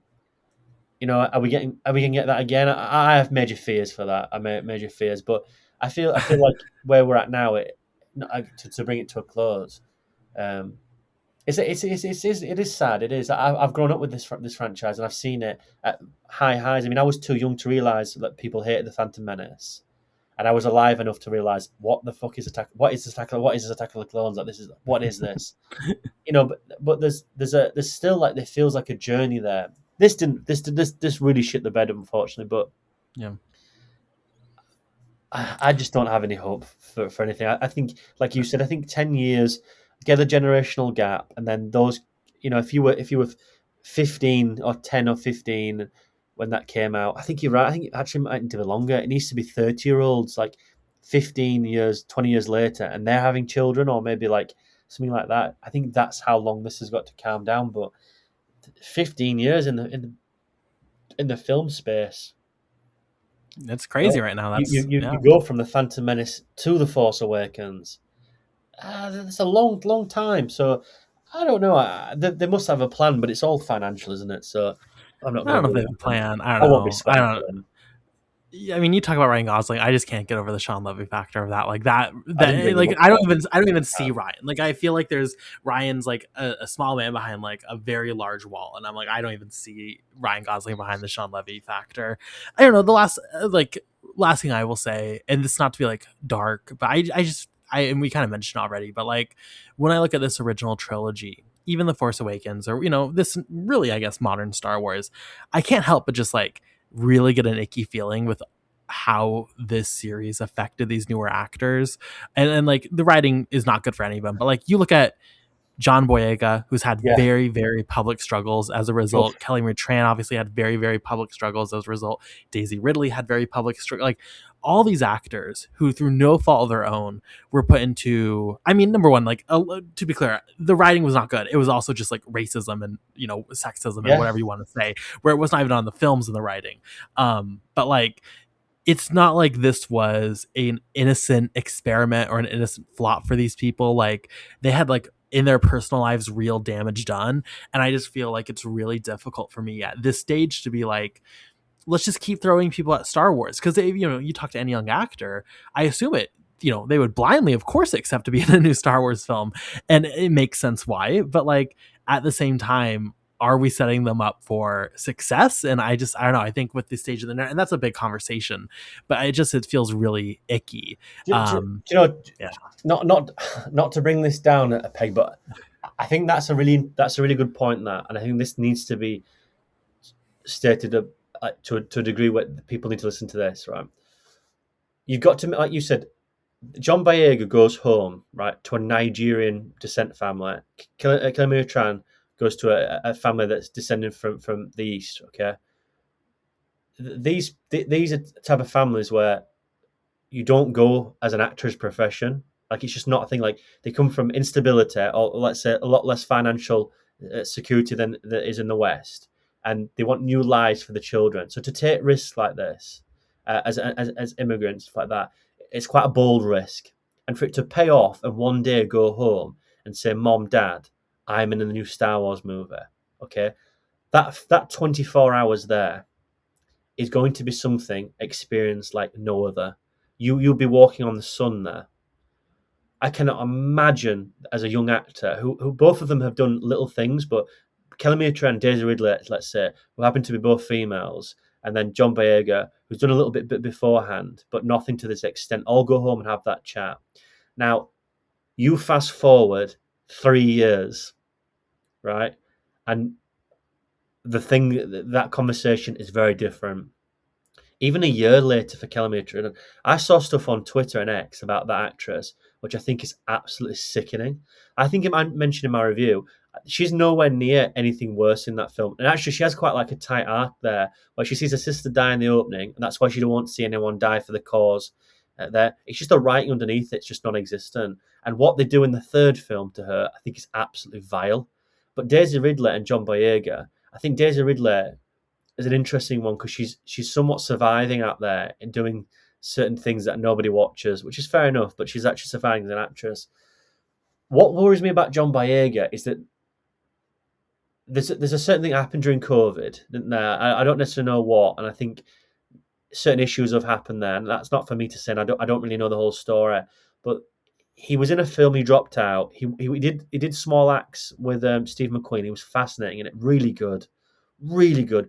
He's got powerful screen presence. He's a brilliant actor. I think Kelly Maitran and Daisy Ridley in Better Things are probably going to be better performances anyway. But I look at John Boyega now, and it's just like that's a career there, and you don't get that time back. It's like you said, it's tough. They're tough things to be in a Star Wars movie and to have your heart ripped out like a year later, where it's like you're not going to Disney Plus, man. I'm not going to be Disney Plus. He should have. He was promised a main character. He was written as a main character, and then the third film they try and do some fucking retconning, which I think is appalling. Anyway, probably just goes back to his point. I just think I personally think is appalling. But I agree with you. I think the extent that's going to be seen, and that's also take precedent throughout, hasn't it? Like if you're a female character in anything, you get like shit on anyway. Like it's a matter of fact. It's appalling, and because you're a woman, it's the way it is on social media. And not to go another route here. What breaks my heart is that these are still consenting adults to a degree. They sort of know what they're getting signed up with. They're adults. They're in their 20s. What worries me is about these kids in Harry Potter. Those other three didn't have this. Okay, there was like papers about them all the time in England about like him being shit faced when he was 18 and 19. That's a way of life. He just got caught in the mainframe data regularly, which is horrible because you need to have that in your life. You need to let loose. But those three sort of got away with the idea that they weren't annihilated on social media. These three kids, okay, are going to experience something that nobody has experienced again. Not at that age, not at that extent, and not that worldwide success. And the fact that one of those, that actress, because she's not white, right? I fear. I swear to God, I fear for that young girl. She does not deserve that at all. She's been given an opportunity of her own merit because she's a good actress. She's also in the audiobooks. Okay, and whatever you think about who wrote that, she's a piece of shit. But that young girl is going to experience something like the other two that is unparalleled and unrivaled on this planet. And we've seen it throughout the years, regardless. I mean, 10 years ago, it'll be 11 years ago to Force Awakens. These three are going to experience something very different to what these three experienced was. And it sort of frightens me that because we've talked about the vitriol from this franchise that's bred from it and found fruition. And we've talked about you've had this a lot on Twitter. I've seen some shit that you've had response to. I don't. You're a stronger person I'll ever be. I had an issue with Roma. That was it. You get it to an extent. You get stuff aimed at you that I find genuinely upsetting. Like I've had to. I don't want to move on because it's fucking seriously not upsets me. But we're just critics in a world where there's many of us. God forbid those three kids. I mean, what the world's come to like that, it's absolutely horrific. You just turn your phone off for 13 years, wouldn't you? You'd have to. So I wish them all the best. But like you said, the venom that brewed after this was just. I'd never really seen anything from that. Maybe Jake Lloyd in '99 got quite a lot, and he's had a lot of struggles. Bless him. He's had a lot of issues. And he was a young boy, literally fed to the wolves there. And I don't think he's any issue in the first film whatsoever. No issue. And Jingle All the Way, he should have had a stellar career, But there's something about the medium where we like to annihilate these people, and it's just maybe because they've got something that we wanted. I don't know. Maybe not. I don't want to say we as I'm fucking incel corner or anything like that. I don't think like that. But I think there must be a psychological aspect. Is like John Boyega, he's in Star Wars. Kelly Maitran's in Star Wars. Like, no, I'm not having that. Maybe because the projection is that you want to be in it. That those people. I don't know that psychological background. Talk to a therapist or a psychiatrist. I don't know. But I was shocked to see the venom coming off this. It's God. It's a really uncomfortable conversation in life right now. I mean, not to like, I mean, I love Twitter for a reason. Like I would admit, like when I started as a critic, getting more and more access and getting more and more eyes on me, I quickly realized, oh, I don't want this to be anything more than like a very casual hobby. And I actually don't want, like, I Yes. don't need eyes on me. I'm actually really okay without it. And I privated my Twitter and now I just retweet random things. Like, Oh, I'm good. yes, fair enough. Like, I would never, I don't need to do reactions to screenings anymore. And a lot of people do, and that's great. But I just think, like, it's something about online culture. And yeah, I mean, those Harry Potter kits, like, because it's going to be from all sides. Like, it's just, I don't know. There's just so much where it's Very just like, it's multifaceted, that so, argument as well, isn't it? ooh, It yeah. goes. Oh, Those yeah. three kids have got no comment on their author's issues, on what Mhm. issues she's got, and they're going to feel the brunt of that. And that's quite a sad thing, because they won't be. Oh God, they won't be educated on that, because it's an opportunity to go through and set up yourself a life. And I think fair play to the three of them, but Yeah. they've inadvertently got involved in something that's going to define them, and to blame them three kids for anything, it's like to attack, Kelly Tran because she's Asian or she's a woman, for a performance where the material isn't there for her.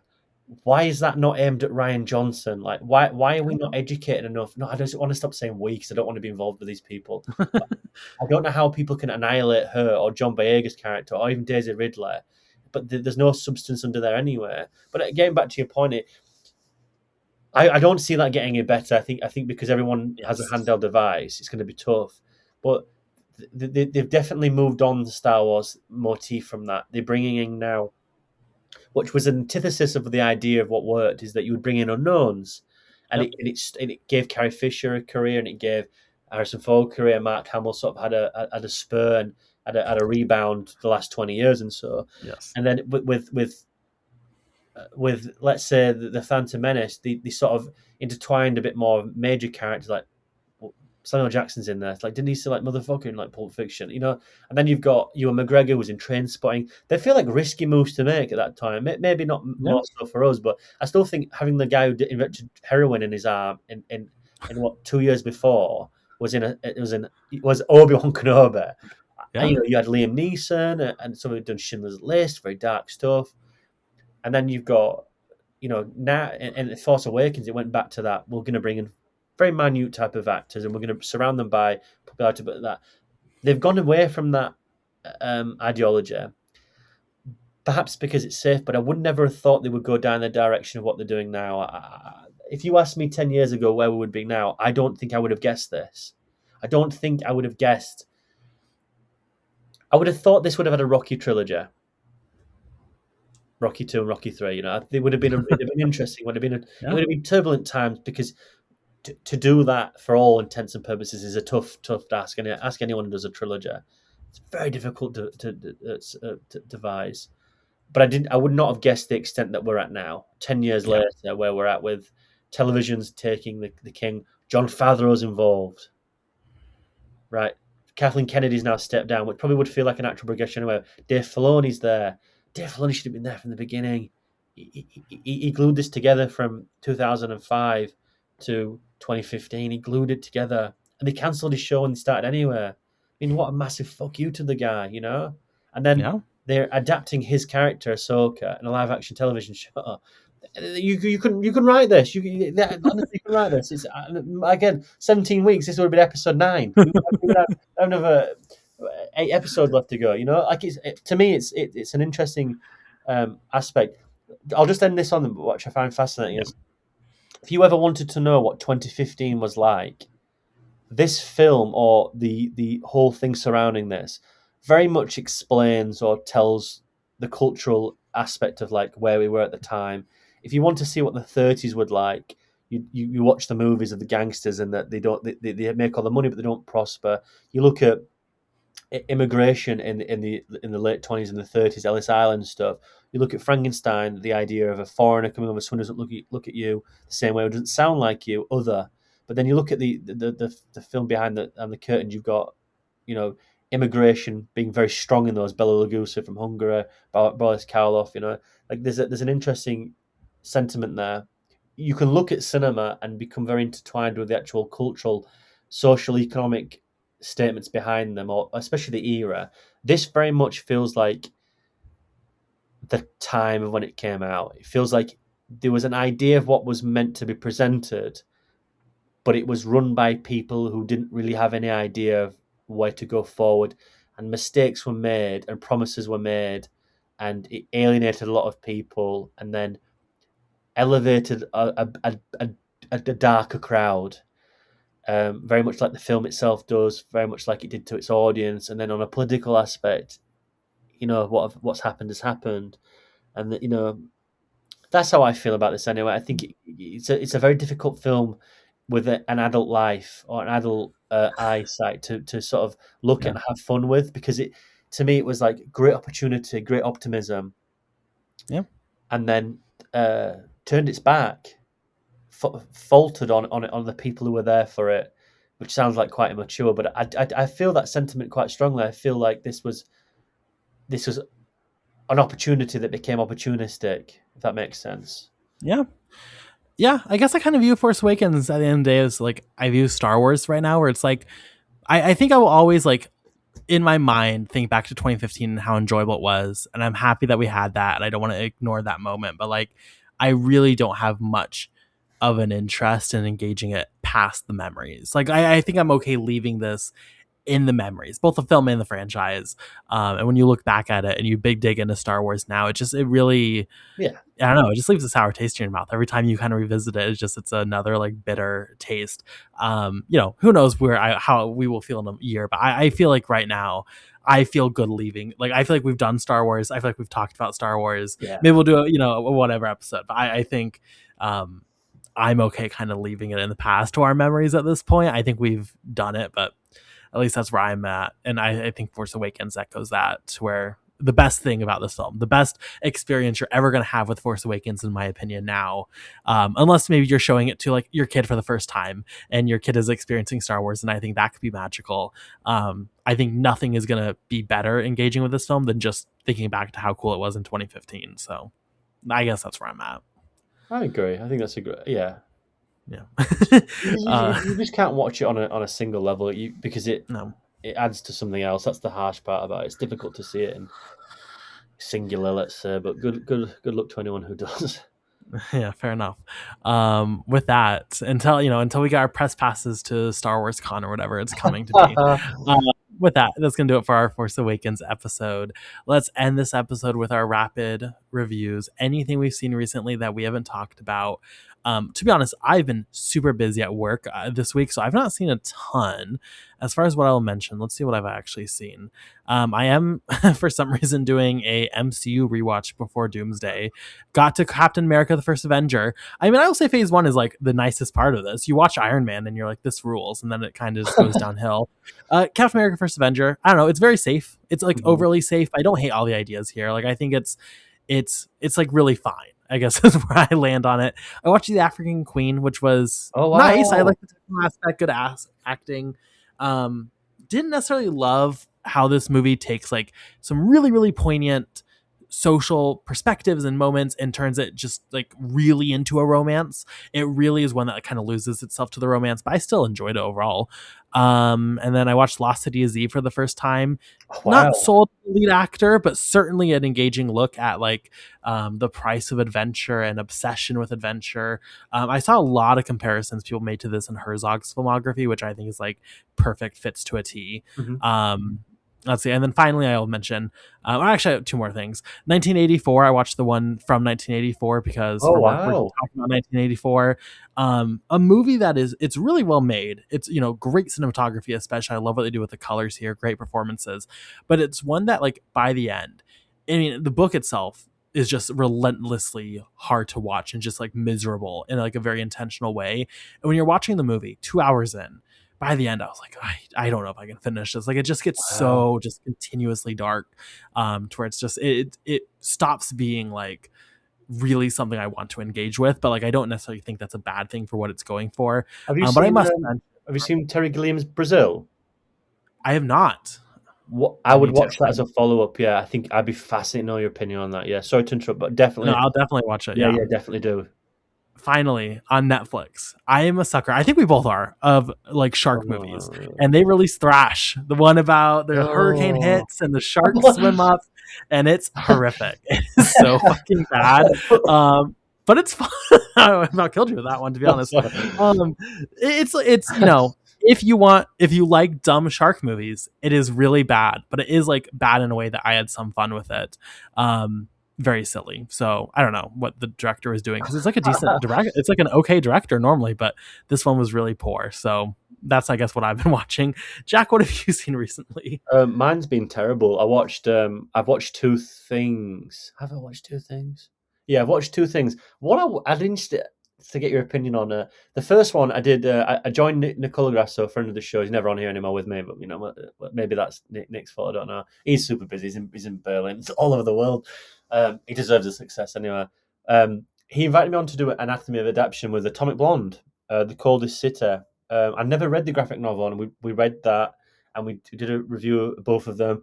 Fascinating stuff. We came out liking the film more. I like the film anyway, but if you listen to the podcast, give it a listen. It's on Apple Podcasts and Spotify and all that sort of stuff, and I think it's on YouTube as well.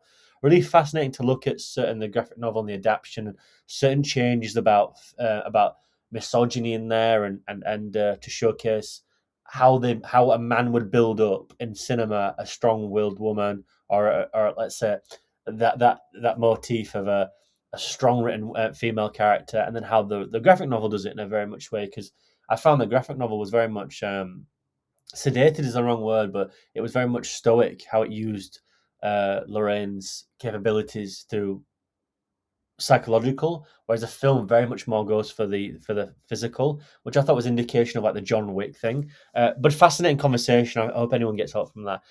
I swear to God, I've been super busy as well, and the only thing I've actually watched is a TV episode of something.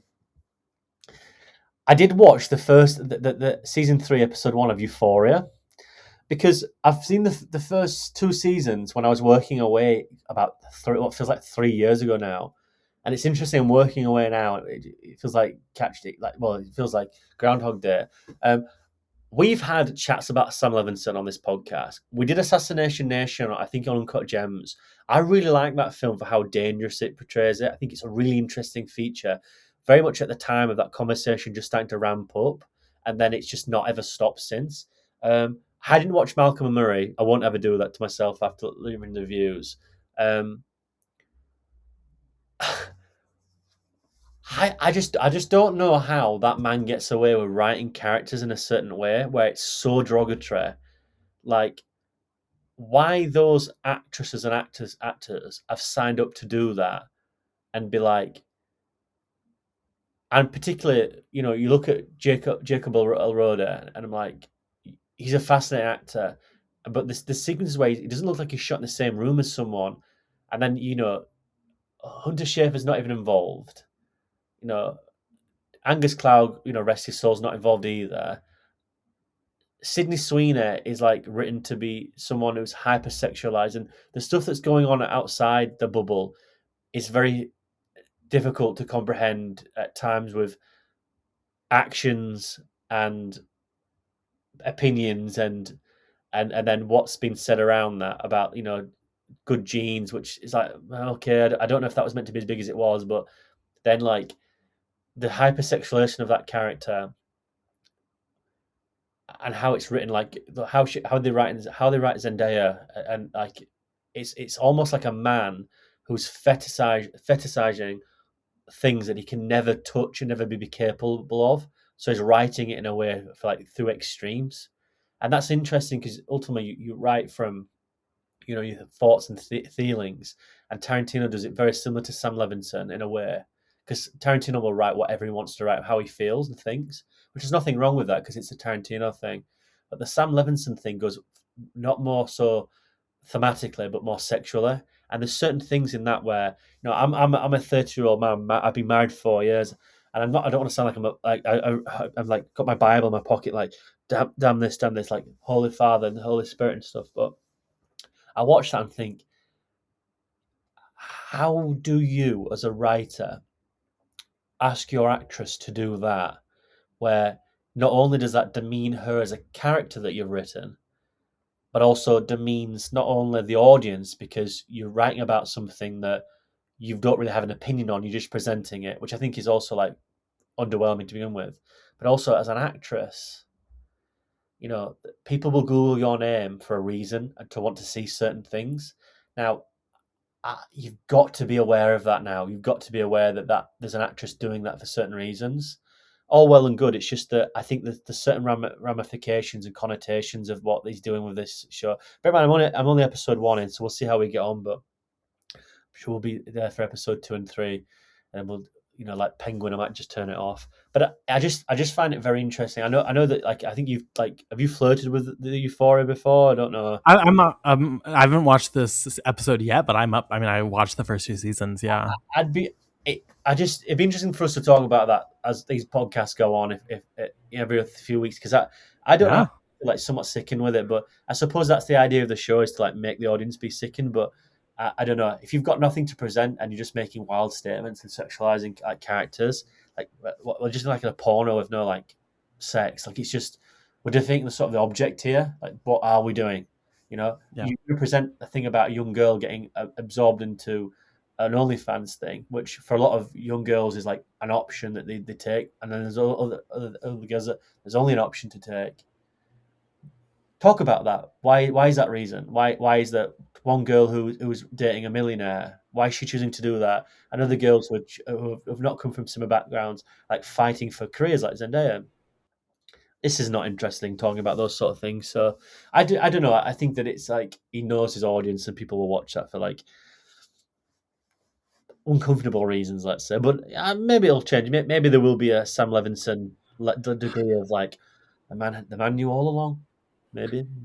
He's such a frustrating filmmaker and like, showrunner or whatever, because like half the time it does, like Assassination Nation, we both love. Go check out that podcast, and he has these moments where he will make something that's like pretty profound or pretty fun, or just like it seems like he gets it, and then half the time it's like really difficult, and it's like it's just such a roll of the dice with him. So again, I've not seen season 3. I would say overall, like I enjoy Euphoria as kind of like, I don't know if it's ever overly deep, but I would say overall I think it's been like, at its peak, it's been a fun experience, but I'm certainly interested to see what this provides. Yeah, I'll never watch. I'm not. I've heard like terrible things about The Idol. Like that to me is like ridiculous. But I agree with you. Like I remember going to high school.